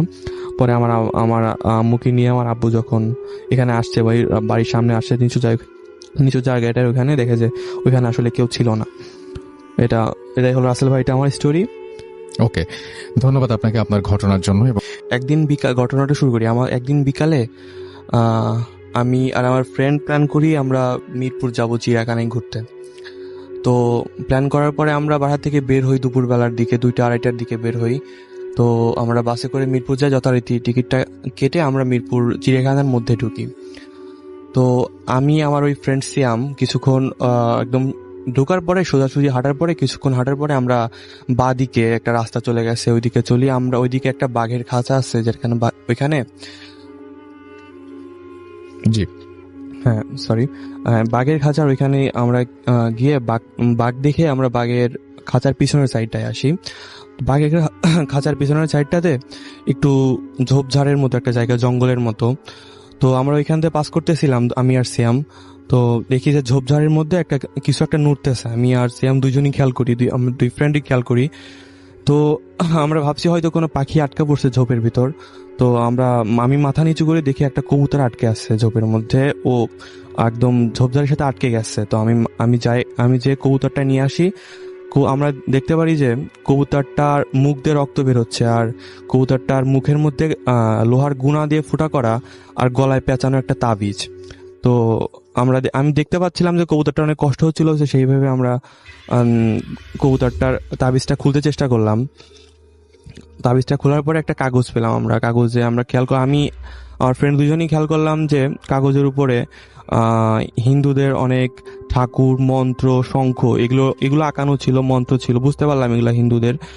তো আমার ফ্রেন্ড সিয়াম আমাকে বললো তুই কাগজটা পুরায় ফেল। তো আমি পাশে একটু দূরে ঝালমুড়ি বিক্রি করতেছিল একটা ঝালমুড়িওয়ালা, ওনার কাছ থেকে লাইটারটা এনে কাগজটা পুড়িয়ে ফেলি। তো পুড়িয়ে ফেলে আমরা ওইখান থেকে যাচ্ছিলাম, ঝালমুড়িওয়ালা আমাদের বললো যে আমি বাড়িতে কবুতর পুষি, তো কবুতরটা আমাকে দিয়ে গেলে লাভ হয়। তো আমরা দেখলাম যে কবুতরটা বেশিক্ষণ বাঁচবেও না মনে হচ্ছে। তো কবুতরওয়ালাকে দিয়ে আমরা ওই একদম সোজা রাস্তা ধরে হাঁটতে শুরু করি। কিছুক্ষণ হাঁটার পরেই আমি অনুভব করলাম যে আমার প্রচন্ড মাথা ব্যথা শুরু হয়েছে। আমার শরীরটা আমার ভার হয়ে যাচ্ছে শরীরটা। আমার ফ্রেন্ডেরও একই প্রবলেম হচ্ছে, ওর শরীরটা অনেক ভার হয়ে যাচ্ছে, ও হাঁটতে পারতেছিল না। তো আমরা কিছুক্ষণ বসার পরে আমরা ভাবলাম যে তাকে এখানে থাকা ঠিক হবে না, আমরা বাসায় চলে যাই। তো তো আমরা চিড়িয়াখানা থেকে বের হই তখন বিকাল হয়ে গেছে প্রায়। বের হয়ে আমরা বাসার উদ্দেশ্যে রওনা দিই, বাসে উঠি। আমার বাসা মোহাম্মদপুরে, এই কলেজ গেটে। তো আমি বাসায় চলে আসি। আমরা বাসায় আমি একটা মেসে থাকি, আমরা 4টা ফ্রেন্ড একটা থাকি। তো একটা রুমে 2জন, আর পাশের রুমে 2জন। আমি যে রুমটাতে থাকি ওইখানেও 2জন। ওই ফ্রেন্ডটা স্বপ্নিল, ওর আন্টির বাসায় চলে গেছে। ওই রুমটাতে ওই দিন কেউ ছিল না, আমি একা। তো আমি রুমে চলে আসি। রুমে চলে আসার পরে আমি সন্ধ্যা হয়ে গেছে তখন রুমে আসতে আসতে। তখন আমি যখন 7টা বাজে ওইদিকে খেয়াল করলাম যে আমার ডান হাতটা প্রচণ্ডভাবে ফুলে যাচ্ছে, যেমন হাতে পানি লাগলে যেমন হয় ওইরকম হচ্ছে, আস্তে আস্তে বেশি ফুলে যাচ্ছে। আমি পাশের 2টা ফ্রেন্ড, ওদেরকে দেখালাম। ওরা বললো যে কিছু করার নাই, তুই শুয়ে পড়। আমি খাওয়া দাওয়া না করে শুয়ে পড়লাম। তো আমি লাইট অফ করে শুয়ে পড়লাম। হঠাৎ আমি কিছুক্ষণ ঘুমাইছি, হয়তো কিছুক্ষণ ঘুমানোর পরে আমার রুমটা হলো বেশি বড় না, 2টা টেবিল, 2টা বেড আর সামনে থাই গ্লাস। তো আমি কিছুক্ষণ ঘুমানোর পরে আমি টের পেলাম যে থাই গ্লাসে ওই পাশের কোনো বিল্ডিং নাই, পুরোটা ফাঁকা জায়গা থাই গ্লাসটা ওইখানে। তো আমি 8টার দিকে আমি যখন ঘুম আসছি তখন খেয়াল করলাম যে কিছু পাখি যেমন গ্লাসে ঠোকর দিলে যেমন শব্দ হয়, ওই বারবার ওই ঠোকরের শব্দটা হচ্ছে, পাখি ঠোকর দিয়ে উড়ে চলে যাচ্ছে। তো আমি কিছুক্ষণ খেয়াল করার পরে উঠলাম। উঠার পরে দেখলাম আবার কিছু পাইলাম না, গ্লাসের এখানে কিছু দেখলাম না, অন্ধকার। পরে আবার শুয়ে বললাম, লাইট অফ করে দিয়ে আবার শুয়ে বললাম। আবার যখন শুয়ে পড়ছি তখন আবার একই রকম শব্দ, গ্লাসে ঠোকর হচ্ছে, বারবার গ্লাসে ঠোকর হচ্ছে। আমি এইবার কিছুটা ভয় পেয়ে আমি ওইখানে রুমে আর শুইলাম না, ডাইনিংয়ে যাই, বেড ছিল ডাইনিংয়ে শুয়ে পড়লাম। তো 8টার দিকে ডাইনিংয়ে শুয়ে পড়ছি আমি যে। তো আমি কিছুক্ষণ ঘুমাইছি। আমি কিছুক্ষণ ঘুমানোর পরে আবার মানে হঠাৎ কতক্ষণ ঘুমাইছি মনে নাই, তবে আবার আমি একটা স্বপ্ন দেখলাম। যে স্বপ্নটা হলো এরকম যে একটা তান্ত্রিক, ওনার চোখ 2টা মানে আমার দিকে খুব রাগলে যেমন হয় আমার দিকে ওইভাবে তাকায় আছে। আর ওনার চুলগুলা একদম জট পাকানো, ওনার চুলগুলা অনেক লম্বা, জট পাকানো কাঁধ পর্যন্ত। ওনার সারা শরীরে কোনো জামা নেই, শুধু একটা লাল ধুতি পরা, ওনার একটা লাল ধুতি পরে আছে। তো উনি আমার দিকে খুব রেগে রেগে বলতেছে, তুই কাজটা আজকে যেটা করছিস সেটা ঠিক করিস নাই, এর ফল ধরে পাইতে হবে। তো আমি প্রচন্ড ঘেমে গেছি, মানে স্বপ্নটা দেখে আমি প্রচন্ড ঘেমে গেছি। আর আমি ঘুম থেকে উঠে পড়ছি। উঠা পড়ার পরে আবার মানে ডাইনিং এর লাইটটা দিয়ে আবার শুয়ে পড়ছি। আমি ভাবতেছি এটা কি হচ্ছে আমার সাথে। তো আমি আবার যখন ঘুমাইছি, তো ঘুমানোর চেষ্টা করছি, একটু ঘুম হইছে আমার। আমি তখন ভোর হইছে, তখন আমি ঘুম থেকে উঠি নাই। আমার বাবা গ্রাম থেকে ফোন দিছে, আমার বাড়ি হলো সিরাজগঞ্জ। তো আমার বাবা বাড়ি থেকে ফোন দিয়ে বলছে, বাবা তোমার ফুফা মারা গেছে, তুমি ব্যাগটা গুছাই নিয়ে তাড়াতাড়ি চলে আসো বাড়িতে। তো আমি ওই এমনি শরীর অসুস্থ, মানে মাথা ব্যথা খুব, হাত ফুলে গেছে, তার মধ্যে আমি ব্যাগটা গুছাই নিয়ে বের হইছি, বাড়িতে যাইতে হবে যেহেতু ফুফা মারা গেছে আমার। তো আমি এখান থেকে গাবতলিতে গেছি, কলেজ গেট থেকে গাবতলিতে যাওয়ার পরে আমি টিকিট কাটছি 7:15 বাসের। আমি গাড়িতে উঠে আমি শুয়ে পড়ছি, মানে আমার সিটে আমি শুয়ে পড়ছি, আমার পাশের সিটটা ফাঁকা ছিল। তো আমি শুয়ে পড়ছি, আমি ঘুমায় পড়ছি। তো হঠাৎ করে আমি টাঙ্গাইল যখন পৌঁছাই তখন বাসে একটা ঝাঁকুনি দেয়, হয়তো সামনে কোনো ট্রাফিক ছিল, আমি ঝাঁকুনিতে উঠে বুঝতে পারি যে আমি চোখটা খুলে দেখি, আমার ডান সাইডে তাকাই, তখন দেখি যে আমার পাশে একটা লোক বসে আছে। আমি কালকে রাতে স্বপ্নে যে তান্ত্রিকটাকে দেখছি, একদম তান্ত্রিক সেম ওই লোকটাই, অবিকল ওই চেহারা আমার পাশে বসে আছে, আর আমার দিকে খুব মানে এক নজরে তাকায় আছে। তো আমি প্রচন্ড ভয় পাই যে আমি স্বপ্নে যে লোকটাকে দেখছি, তান্ত্রিকটাকে, ওই সেম লোকটা আমার পাশে কিভাবে বসে থাকবে। আমি স্বপ্নে দেখছি। আমি ওনাকে জিজ্ঞেস করলাম, আঙ্কেল আপনি কোথায় যাবেন, আপনি কোথা থেকে উঠছেন, আমি দেখলাম না আপনাকে। তো উনি আমার কথার অ্যান্সার দিল না, আমাকে বললো যে তোমার হাত ফোলা কেন বাবু। তো আমি বললাম যে না আঙ্কেল, এমনি ব্যথা লাগছিল, ফুলে গেছে। উনি আমার দিকে মুচকি একটা হাসি দিল, হাসিতে বললো আচ্ছা ঠিক আছে। আমার অ্যান্সার দিল না। আমি আরো ভয় পেয়ে জানালার সাইডে তাকাইলাম, আমার জানালার সাইডে সিট ছিল, আমি জানালার সাইডে তাকাইলাম। তো ওনার দিকে তাকাইতে সাহস পাচ্ছি না। আমি কিছুক্ষণ জানার দিকে তাকানোর পরে মাথাটা নিচু করে আবার একটু চোখ বুঝছি। আমি চোখ বন্ধ করার পরে সিরাজগঞ্জ যখন ফুড ভিলেজে পৌঁছায় বাসটা, তখন 20 মিনিটের যাত্রী বিরতি দেয়। তখন বাস থেকে আমি নামছি, ওই লোকটা আমার সাথে নামলো। তো আমি বাস থেকে নেমে ফ্রেশ হওয়ার জন্য রেস্টুরেন্টের দিকে গেলাম, ফুড ভিলেজের রেস্টুরেন্টের দিকে। আর ওই লোকটা, কোনো জায়গায় নাম বলবো না প্লিজ, হ্যাঁ, ওকে, কোথায় নেমেছি কোন জায়গা এটা বলবো না।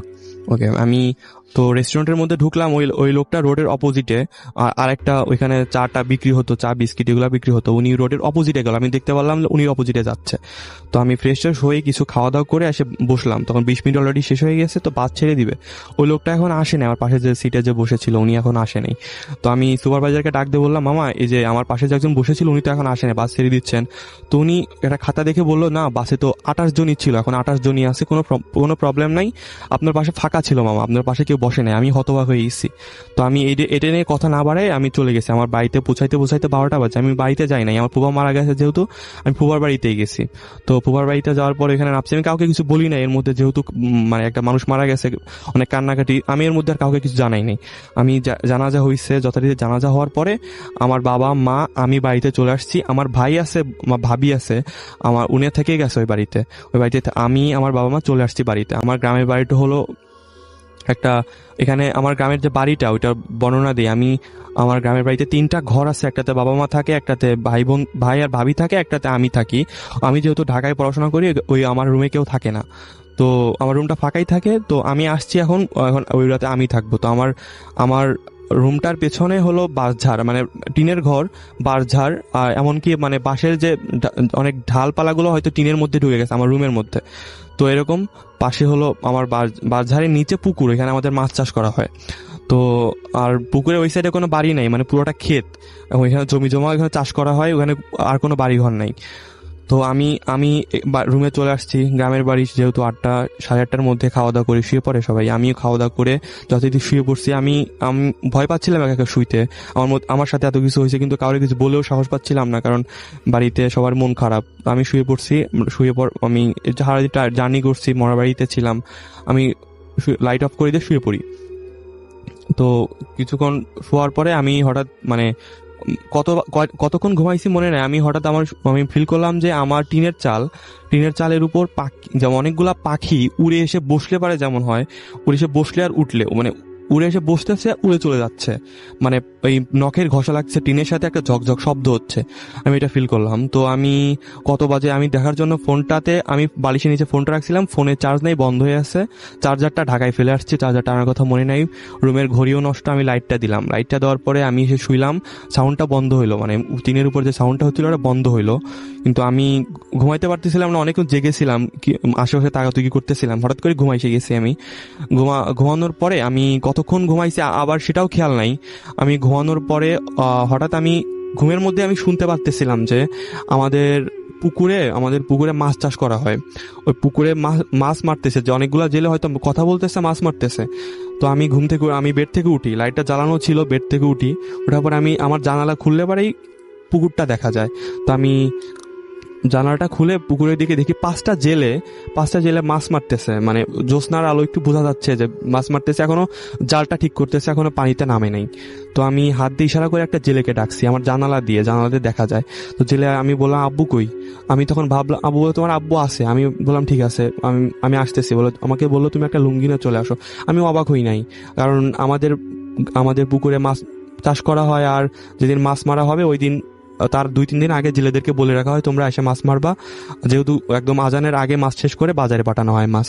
তো আমি অবাক হই না, ভাবলাম তাহলে কিছুক্ষণ পর আজান দিবে, আর ভয়ের কোনো কারণ নেই। আমি ভয় পাচ্ছিলাম, যেহেতু ভয়ের কোনো কারণ নেই, আমি একটা হাফ প্যান্ট জাতীয় একটা পোশাক নিয়ে আমি পুকুরে যাব।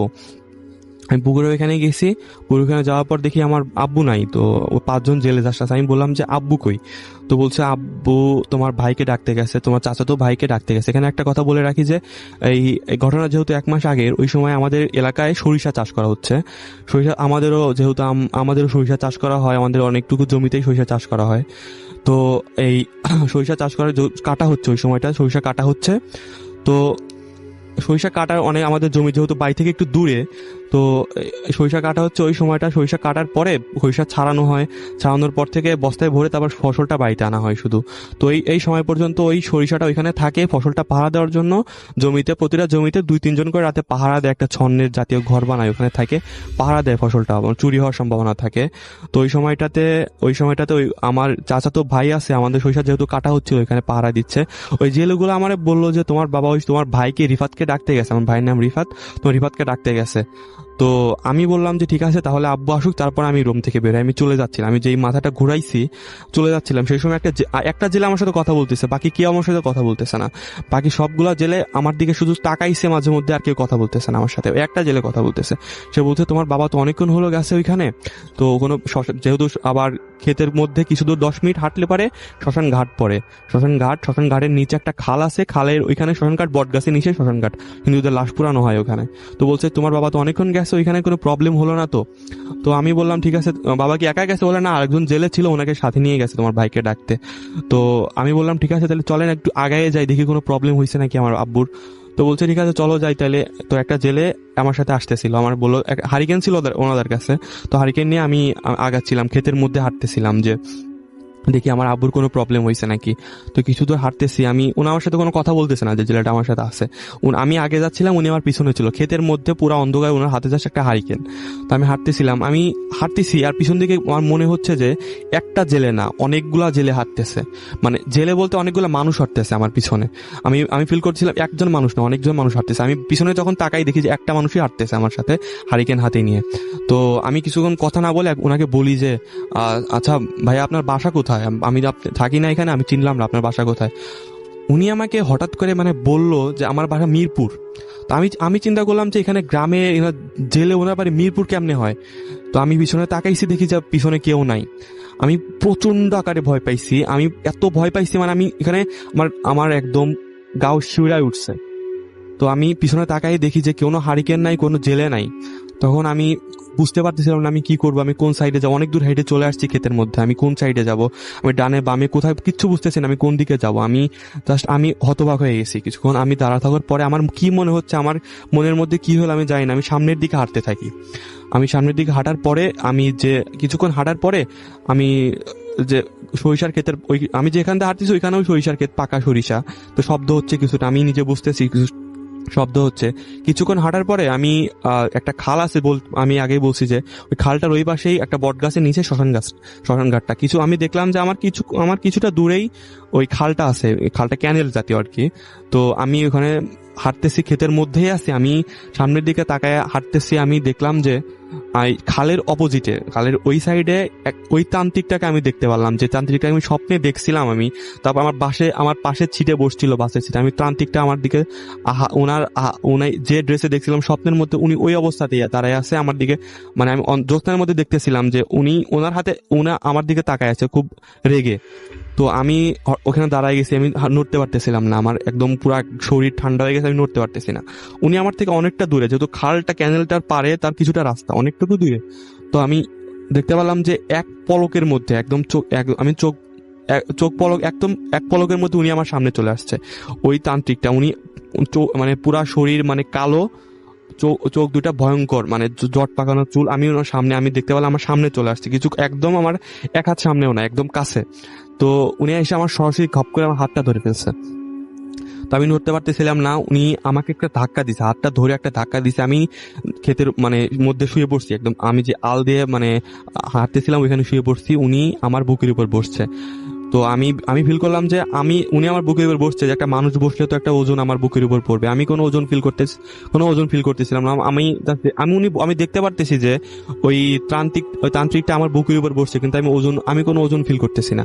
উনি আমার বুকের উপর বসে আমাকে বলছে যে এখন তো আমি শাস্তিটা দিব, তোকে বলছিলাম এই শাস্তিটা তোকে পেতে হবে, তুই আজকে তো শাস্তিটা দিব। উনি আমাকে ধাক্কা দিয়ে মাটিতে মাথাটা লাগাই আমার পাটা ধরছে। উনি উঠছে, দাঁড়ানোর পর উনি আমার পাটা ধরে টানে খালের দিকে নিয়ে যাচ্ছে। খালের ওইখানে কাদা আছে, মোটামুটি খালের ওইখানে কাদা আছে, আমার ওই কাদার বরাবর নিয়ে যাচ্ছে। আমি আটকাইতে পারছিলাম না, অনেকে মানে প্রোটেক্ট করতে পারতেছিলাম না, আমার টানতে টানতে নিয়ে যাচ্ছে। কিছুক্ষণ আমি ঘষটানোর পরে আমাকে যখন উনি খালের মধ্যে নামছে, আমার পাটা খালের মধ্যে চলে গেছে, আমার বডিটা এখনো খালে পৌঁছাই নাই। আমি খালের মাথার উপর একটা খুঁটা গাড়া ছিল, হয়তো যখন ওখানে কুরুটুরু বাঁধা হইতো খুঁটাটা উঠানো হয়নি। আমি খুঁটাটা ধরছি, খুঁটাটা অনেক মজবুত ছিল, আমি খুঁটাটা ধরছি। আমাকে টানতেছে, আমি খুঁটাটা ধরে আসি। তো উনি আমাকে নিতে পারতেছে না, এখন টানতেছে। তো আমি সামনের দিকে তাকাইছি, দেখি যে আমার ভাই, যার কথা বললাম রিফাত, ও ওই পাহারা দিচ্ছিল, হয়তো আমার সরিষা ক্ষেতের জমিটা ওই পাহারা দিচ্ছিল, ও আমার দিকে দৌড়ে আসতেছে। তো আমি আমি হাতটা তুলে জাস্ট ইশারা করছি আমি এখানে। তো আমার কাছে আসছে, আমি পিছনে তাকাই দেখি যে ওই তান্ত্রিকটা আস্তে আস্তে একদম গর্তের মধ্যে ঢুকে কাদার মধ্যে ঢুকে গেল। আমি আর কিছু না, আমার এইটা দেখে আমি সেন্সলেস হয়ে গেছি। পরে আমি আমি ও আমি আমার কিছু মনে নাই। পরে আমি সকালবেলা ঘুম থেকে উঠে দেখি আমার বাড়িতে বেডের উপরে। আমি ঘুম থেকে উঠে আমি আমার ভাইকে, চাচাতো ওই ভাইটাকে জিজ্ঞেস করছি, তুমি আমাকে কেমনে দেখলা? আমি ওইখানে, তুমি তো ছিলা, তুমি পাহারা দিচ্ছিলা ওই ঘরের মধ্যে, তুমি কেমনে জানতে পারলা যে আমি এখানে আসছি, আমি একটা বিপদে পড়ছি? ও আমাকে বললো যে তখন আমি পাস করতেছিলাম, আমি যখন পাস করতেছিলাম ওই জায়গাটা, আমার কোনো সেন্স ছিল না, কিন্তু আমি পাকা জমির মধ্যে দিয়ে হাঁটতেছিলাম আর সরিষার ক্ষেত, একটু শব্দ হচ্ছিল। উনি চোর ভেবে হয়তো চোর টোর ভাবছে, আমার বের হইছে দেখার জন্য ফসল চুরি হচ্ছে নাকি। উনি বের হওয়ার পর আমাকে দেখছে দূর থেকে। তো ও আমাকে তখনই ফলো করতে করতে যখন ওই তান্ত্রিকটা আমাকে শুয়াই ফেলছিল, তখন আবার আমাকে হারাই ফেলছে। কিন্তু উনি কিছুক্ষণ খোঁজাখুঁজি করার পর খালের ওইখানে যখন আসছে, তখন আমার দেখতে পাচ্ছে আমাকে টান দিয়ে অলরেডি নিয়ে যাচ্ছে। আমার ওই ভাইও দেখছে যে আমাকে টান দিয়ে নিয়ে যাচ্ছে। তো আমি তারপর আমি সবকিছু আমার বাবাকে বললাম। পরে আমি এলাকার মসজিদের ইমাম সাহেব, ওনার কাছে নিয়ে গেল ওনাকে নিয়ে যাওয়ার কাছে। আমি সবকিছু একদম A to Z সবকিছু ওনাকে খুলে বললাম। ইমাম সাহেব বললো যে তুমি যে কাজটা করছিলা, যে তুমি মিরপুরে যে চিড়িয়াখানার মধ্যে তুমি যে কাগজটা পুরাইছিলা, ওইটা একজনকে ক্ষতি করার উদ্দেশ্যে ছিল ওই কাজটা। তুমি এটা পুরাইছোর জন্য তোমার ওই তান্ত্রিকটা যে কাজটা করছে, সে তোমার ক্ষতি করার জন্য জিনগুলা পাঠাইছে, জেলেগুলা তোমাদের ওইখানে যে তোমার মাছের ওইখানে ছিল, তোমার পুকুরের ওইখানে, ওরা আসলে জেলে ছিল না, ওরা সবগুলোই খারাপ জিন ছিল। মানে আমার পরিকল্পনা করে আমার একটা ক্ষতি করার জন্য সবকিছু করছে। পরে সবকিছু শোনার পরে ইমাম সাহেব আমার একটা তাবিজ দিল, একটা পানি পরে আমার পানি টানি পরে দিল, আমি বলে খাইলাম। আমি মোটামুটি এখন সুস্থ আছি। তার পরের দিন আমি ঢাকা চলে আসছি। এখন পর্যন্ত আমার কোনো সমস্যা হয়নি। এটা হলো আমার গল্প। Thank you so much. এবং এই মুহূর্তে আমাদের সঙ্গে আরো একজন নতুন অতিথি আছেন, যিনি তার ঘটনা আপনাদের সাথে শেয়ার করবেন। আপনার নামটা প্লিজ একটু বলবেন, তারপরে আপনার ঘটনায় যাব আমরা। আসসালামু আলাইকুম রাসেল ভাই। ওয়ালাইকুম সালাম। আসসালামু আলাইকুম লিসেনার্স, সবাইকে শুভেচ্ছা। আমি শেখ নাহিদ হোসেন, ইসিবি মাটিকাটা থেকে আসছি। জি, শুনি আপনার ঘটনা। ঘটনা শোনার আগে আমি একটা সাউন্ড করব আপনাদেরকে। না, আপনি আপনার ঘটনা জানেন, বলতে হবে এই সাউন্ড অ্যাকচুয়ালি কিসের। যাই হোক, আমি আমার গল্পে যাই। 2002 সাল এসএসসি রেজাল্ট দিছে, আমরা সবাই বন্ধুরা বসে আড্ডা দিচ্ছি, সন্ধ্যা হয়ে গেছে। এমন সময় আমরা সিদ্ধান্ত নিয়েছিলাম যে পিকনিক করব। পিকনিক করার জন্যে সব বন্ধুরা আমাদের যা যা ছিল ক্যাপাসিটি, সেই অনুপাতে আমরা সব চাঁদা উঠে একসাথে করি। এবং আমাদের গ্রাম থেকে প্রায় 3 কিলোমিটার দূরে জায়গা নির্ধারণ করা হয়। সবকিছু অ্যারেঞ্জ করতে করতে রাত 10টা বেজে যায়। এখন আমরা কি করি, যে যার মতো ভাগ হয়ে যায়। কেউ হাঁড়ি পাতিল আনতে কালেক্ট করি, কেউ কাঠ আনতে, কেউ বিছানা আনতে। আপনি মূল ঘটনাটা বলেন, কি হয়েছিল এগুলো আনতে আমরা যে যার মতো আমাদের মতো করে যাই। এর ভিতরে আমার গ্রাম থেকে যেহেতু দূরে, সেহেতু আমাকে আমার একটা বন্ধুর সাথেই দেওয়া হয়। আমি আমার বন্ধুর সাথে গিয়ে তার বাসার সামনে গিয়ে ওয়েট করি। সে বাসার ভিতরে যাই যে সরঞ্জামগুলো আনার জন্যে। এমন সময় আমি পাশেই দেখি বেশ কিছু কাঠ। আমি ফ্রেন্ডদের কাছে আসলে নিজের ক্রেডিট নেওয়ার জন্য আমি ওই কাঠগুলো ভাঙতে থাকি। বেশ কিছু কাঠ ভাঙতে ভাঙতে আমি হঠাৎ একটা গর্তের ভিতরে পড়ে যাই।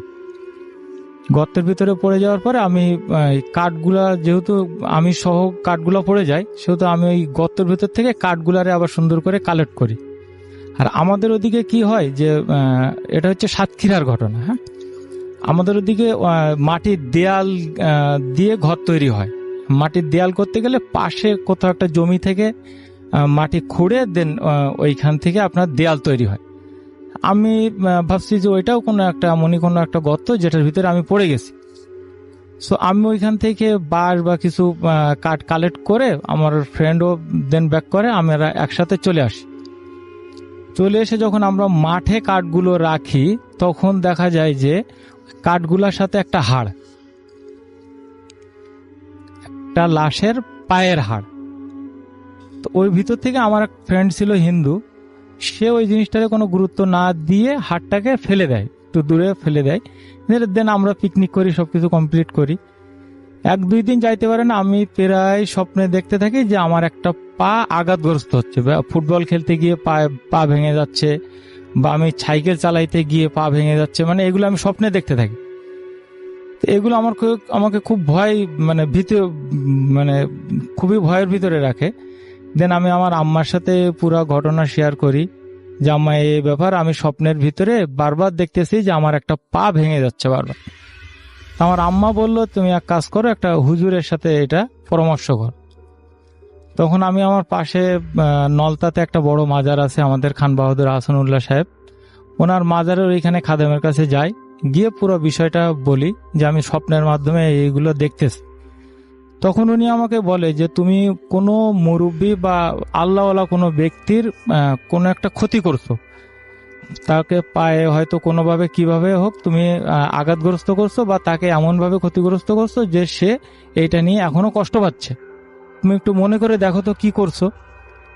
দেন আমি সব কিছু চিন্তা ভাবনা করে আমি ওনাকে বললাম যে আমরা এই যে কিছুদিন আগে পিকনিক করার সময় দেন আমি একটা কবর থেকে কাঠ উঠাইতে গিয়ে একটা হাড় উঠাই ফেলছি। তখন উনি বিষয়টা বুঝতে পারে, উনি বলছে যে তুমি এক কাজ করো, ওই হাড়টা খুঁজে ওই কবরটাতে আবার রেখে এসো। দেন আমি খুব কষ্ট করে যাই, গিয়ে ওই জঙ্গলের ভিতরে যেখানে আমার ফ্রেন্ড হাড়টাকে চেলে ফেলছিল, আমি সেইখানে গিয়ে হাড়টা খুঁজতে থাকি। অনেক খোঁজাখুঁজির পরে গিয়ে হাড়টা পাই এবং দেখি কুকুর হাড়গুলো চিবায়ে চিবায়ে বিভিন্ন জায়গায় ক্ষত করে ফেলছে, মানে নষ্ট করে ফেলছে। তারপরেও আমি হাড়টা খুব যত্ন সহকারে নিয়ে দেন ওই কবরের ভিতরে রেখে আসি। কিছুদিন পরে গিয়ে আমি অ্যাক্সিডেন্ট হয় এবং আমার একটা পায়ের অনেক জায়গাতে ক্ষত হয়, যেখান থেকে কেটে যায় এবং 3টা সেলাইও দিতে হয় আমার বা পায়ে। হ্যাঁ, এটা ছিল আমার ফার্স্ট ঘটনা। ধন্যবাদ আপনাকে। আমরা চলে যাচ্ছি আমাদের পরবর্তী অতিথির কাছে। আপনার নামটা প্লিজ একটু বলবেন, তারপরে আপনার ঘটনা শুনবো আমরা। আসসালামু আলাইকুম রাসেল ভাই, আমি সুব্রত পাল প্রীতম, এসেছি ধানমন্ডি থেকে। ওয়ালাইকুম আসসালাম। তো রাসেল ভাই, আজকে যে ঘটনাটা শেয়ার করব এটা আমার নিজের সাথেই ঘটে যাওয়া একটা ঘটনা। তো শুরু করছি আমার ঘটনা। তো রাসেল ভাই, আমি যখন খুব ছোট ছিলাম, তো আমার বয়স যখন 7 মাস ছিল, তো আমার খুব জ্বর হয়। তো যেই জ্বরে আমি মানে প্রায় 20 দিন যাবত আমার জ্বরটা ছিল, এবং এক রাত্রে আমার মা, আমার দিদা এবং আমার দাদু, আমার বাবা সবাই মিলে এক রাত্রে 10টা ডাক্তারের কাছে গিয়েছিল, এবং প্রত্যেকটা ডাক্তারই কোনো সলিউশন পাচ্ছিল না এবং রোগ ধরতে পারছিল না, এবং সবাই ধরে নিয়েছিল যে আমি আর বেশি দিন বাঁচবো না, এবং সবাই বলছিল যে আমি নাকি মারা যাব। তো এভাবে চলার পরে আমার মা এক পর্যায়ে হতাশ হয়ে যায় এবং ভেবে নেয় যে আমি আর বাঁচবো না। তো আমার মা আমাকে চেলে ফেলে দেয়, এবং সেই পর্যায়ে আমার দিদা আমাকে কোলে তুলে নেয় এবং তারপরে আমার দিদা আমাকে নিয়ে বলে যে তুই চিন্তা করিস না, আমি দেখছি। তো আমার দিদা তারপরে একটা কবিরাজের কাছে আমাকে নিয়ে যায় এবং বুঝতে পারে যে এটা ডাক্তারের দ্বারা সম্ভব না, এটা কবিরাজের দ্বারা যদি কোনো সমাধান থাকে তাহলে কবিরাজ বা তান্ত্রিকের মাধ্যমেই করতে হবে।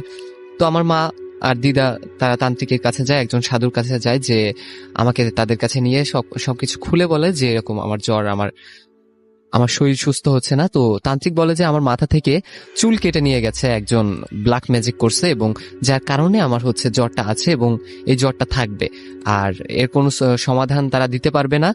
যদি কিছু সম্ভব হয় তাহলে তাদেরকে কাজ করতে হবে, যে তাদের যে বিভিন্ন প্রক্রিয়া থাকে সে প্রক্রিয়ার মাধ্যমে যেতে হবে। তো যেই কথা সেই কাজ, আমাকে আমার দিদা এবং আমার মা এক মঙ্গলবারে অমাবস্যার দিনে তাদের কাছে নিয়ে যায়, এবং তারপরে আমাকে একটা মাদুলি দেয় এবং পানি পড়া দেয়, যে পানি পড়া বলে যে প্রতিদিন খেতে এবং আমাকে চোখে চোখে রাখতে বলে, বিশেষ করে রাতের বেলা যেন আমাকে আঁচলের সাথে আমার জামাটা বেঁধে রাখা হয়, আমি যাতে কোথাও যেতে না পারি সেজন্য। তো এইভাবে চলতে থাকে বেশ কিছুদিন, আমি সুস্থ থাকি। এরপরে যখন আমার বয়স 10 বছর, তো তখন থেকে রাসেল ভাই প্রবলেমটা আবার শুরু হয়। প্রবলেম হচ্ছে আমি রাতের বেলায় ঘুমাতে পারি না। প্রত্যেকদিন রাত্রে আমি যখন ঘুমাতে যাই, তো হঠাৎ করে আমার ঘুমটা ভাঙলেই আমি দেখি আমার পাশে 2টা লম্বা একটা মানুষ, পাঞ্জাবি পরা এবং তাদের বিভৎস চেহারা, এবং তারা আমার 2 পাশে ঘিরে থাকে। কখনো কখনো আমাকে মারতে যায়, আমার গলা টিপে ধরতে যায়, আমাকে বিভিন্নভাবে ভয় দেখায় এবং বলে যে তুই বাঁচবি না, তোকে আমরা নিতে এসেছি, তুই এই পৃথিবীতে থাকতে পারবি না, তোকে আমরা মেরেই ফেলবো। তো যখন আমি চিৎকার করি, আমার বাবা মা চলে আসে, এবং তাদেরকে যখন বলি এই কথা, তারা ফার্স্টে বলে যে না ঠিক আছে, তুই হয়তো স্বপ্ন দেখছিস, এটা ভুলে যা। তো এইভাবে চলতে থাকে। হঠাৎ করে 2017 সালের ডিসেম্বর মাসে আমি শুয়েছিলাম রুমের ভিতরে। তো হঠাৎ করে দেখি আমার জানলার বাইরে আমার বাবা দাঁড়িয়ে আছে। তো আমি ফার্স্টে অবাক হলাম যে আমার বাবা এত রাত্রে জানলার বাইরে কি করছে, বাসার বাইরে কি করছে।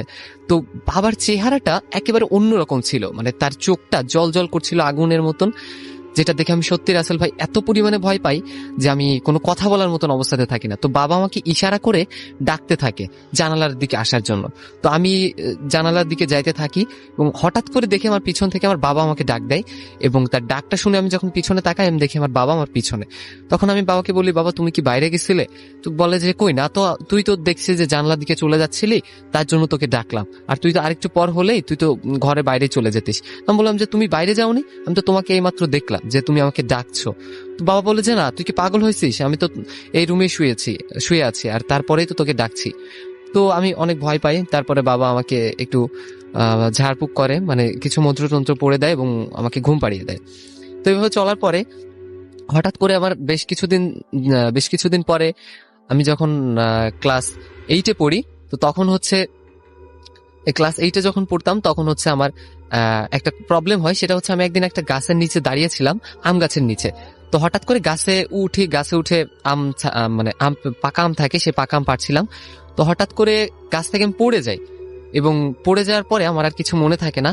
তো পরে যেগুলো শুনতে পারি যে আমার ওই গাছ থেকে পড়ার পর নাকি অস্বাভাবিক রকমের আচরণ শুরু হয়, যেমন আমার ভয়েস পরিবর্তন হয়ে যায়, আমার মেয়েলি কণ্ঠ থাকে, কারোর সাথে ভালো করে কথা বলি না, কারোর সাথে ভালো করে মিশি না, নিজের মতো থাকি, প্রচন্ড রেগে যাই। আর খাওয়ার আসল ভাই এত পরিমাণে বেড়ে গিয়েছিল যে দেখা যাচ্ছে 5-6 জনের খাবার আমি নিজে খেয়ে ফেলছি। তো এরকম হওয়ার পরে সবাই আবার ভয় পেয়ে গেল এবং ভাবলো যে কি করা যায়, এভাবে তো চলতে পারে না। এবং মানুষকে খামচি মেরে দিতাম, তারপরে কামড়াতে যেতাম, মানে বিভৎস এক অন্যরকম একটা অবস্থার সৃষ্টি হয়। তো তারপরে আমার মা আবার আমাকে দিদাকে খবর দেয় যে এরকম অবস্থা। তো আমাকে আবার সেটা তান্ত্রিকের কাছে নিয়ে যাওয়া হয়। তো তান্ত্রিকের কাছে যখন নিয়ে যাওয়া হয় আমাকে, তো তখন বলে যে আমার সাথে যে 2টা জিন আছে, খারাপ জিন, তো তারা আমাকে আসর করছে আর এবার আমাকে নিয়ে যাবে, কোনোভাবেই ছাড়বে না। তো আমার দিদা অনেক আকুতি মিনতি করে যে যেভাবেই হোক আমাকে সুস্থ করে তোলার জন্য, তাদের থেকে মুক্ত করার জন্য। তো তান্ত্রিক কিছুতেই রাজি হয় না, বলে যে এটা তার সাধ্যের বাইরে, যদি তার একজন তার থেকেও বড় একজন সাধু আছে, তার যে গুরু, তার কাছে নিয়ে যেতে হবে। তো যেই কথা সেই কাজ, একদিন অমাবস্যার দিন মঙ্গলবার আমাকে নিয়ে যাওয়া হয়। আমার মা সেদিন সারাদিন খায় না এবং আমাকে বলে যে আমাকেও যেন খাইতে না দেওয়া হয়, প্রয়োজনে আমার হাতে দড়ি বেঁধে রাখতে, আর আমাকে কোনো কিছুই যেন খেতে না দেওয়া হয়। তো আমার মা ওরকম সারাদিন না খেয়ে আমাকে নিয়ে যায় এবং যাওয়ার পর একটা বেলগাছ তলাতে রাখা হয় আমাকে, এবং সেখানে সেই সাধু তান্ত্রিক থাকে, আমার মা থাকে আর আমার দিদা থাকে, আর আমাকে একটা জায়গায় বসানো হয়। তো বসানোর পরে সেই তান্ত্রিক বিভিন্ন ধরনের প্রক্রিয়া করে, যেটা পরে শুনতে পারি যে বিভিন্ন ধরনের আগুন দিয়ে, তারপরে হাড্ডি দিয়ে বিভিন্ন ধরনের মন্ত্র পড়তে থাকে। তো এক পর্যায়ে আমার যখন শোনা হয় যে আমাকে, যে কেন আমার সাথে এরকম করছে, তো তখন আমার ভিতরে যেই জিনটা থাকে সে বলে যে আমাকে নিয়ে যাবে এবং আমাকে কোনোভাবেই ছাড়বে না। এবং আমাকে ভালো লাগছিল যে যখন আমি একটা আম গাছের নিচে দাঁড়িয়েছিলাম, তো তখন একটা পরী নাকি আমাকে দেখে অনেক পছন্দ হয়েছে এবং আমাকে নিয়ে যাবে। তো তখন বলে যে না, তুই একে নিতে পারবি না, একে ছেড়ে দে, এবং তুই যদি একে না ছাড়িস তাহলে তোকে আমার হাত থেকে কেউ বাঁচাতে পারবে না। তো তখন ওই জিনটা বলে যে না, আমি একে ছাড়বো না, তো আমি একে নিয়ে যাব। তো এইভাবে বলার পর তান্ত্রিক বিভিন্ন প্রক্রিয়া করার পরে এক পর্যায়ে জিনটা আমাকে ছাড়তে বাধ্য হওয়ার একটা কথা দেয় যে হ্যাঁ ঠিক আছে, আমি একে ছেড়ে যাব, কিন্তু তার জন্য আমাকে একটা ছাগল আর কিছু মিষ্টি দিতে হবে। তো তারপরে আমার মা রাজি হয়ে যায় এবং সেই কথাতে বলে যে আচ্ছা ঠিক আছে, সেটাই করব। তারপরে সেই প্রক্রিয়া করা হয় এবং তার কিছুদিন যাবত পর থেকে আমার এই সমস্যাগুলো শেষ হতে থাকে। এবং একটা পর্যায়ে এসে যখন এখনো প্রায় আমি দেখি যে আমার পাশে 2টা মানুষ, ঘুমাতে গেলে 2টা মানুষ দাঁড়িয়ে থাকে এবং আমাকে বিভিন্ন ভয় দেখায়। কিন্তু একটা জিন আছে ভাইয়া, যে আমি দেখি যে সবসময় দাঁড়িয়ে থাকে, যে ওই 2 জনকে প্রোটেস্ট করার জন্য। বিভিন্ন ধরনের ভয় যখন পাই তখনই দেখি ওই লোকটা এসে হাজির হয়। এবং এমন সময় থাকে যে আমি ঘুমিয়ে আছি, প্রায় আমি নিঃশ্বাস নিতে পারি না, দম নিতে পারি না, আমার হাত পা সবকিছু অবশ হয়ে যায়। এবং ঠিক সেই টাইমে ওই যে ভালো জিনটা থাকে সে এসে আমাকে পাশে দাঁড়ায় এবং বলে যে তোর কোনো ভয় নেই, তুই যতদিন বেঁচে থাকবি তোকে সবসময় আমি ছায়ার মতন আগলে রাখবো। তো রাসেল ভাই, এখনো পর্যন্ত আমার সাথে এই ঘটনা ঘটছে। তো সবাইকে ধন্যবাদ, এই ছিল আমার স্টোরি।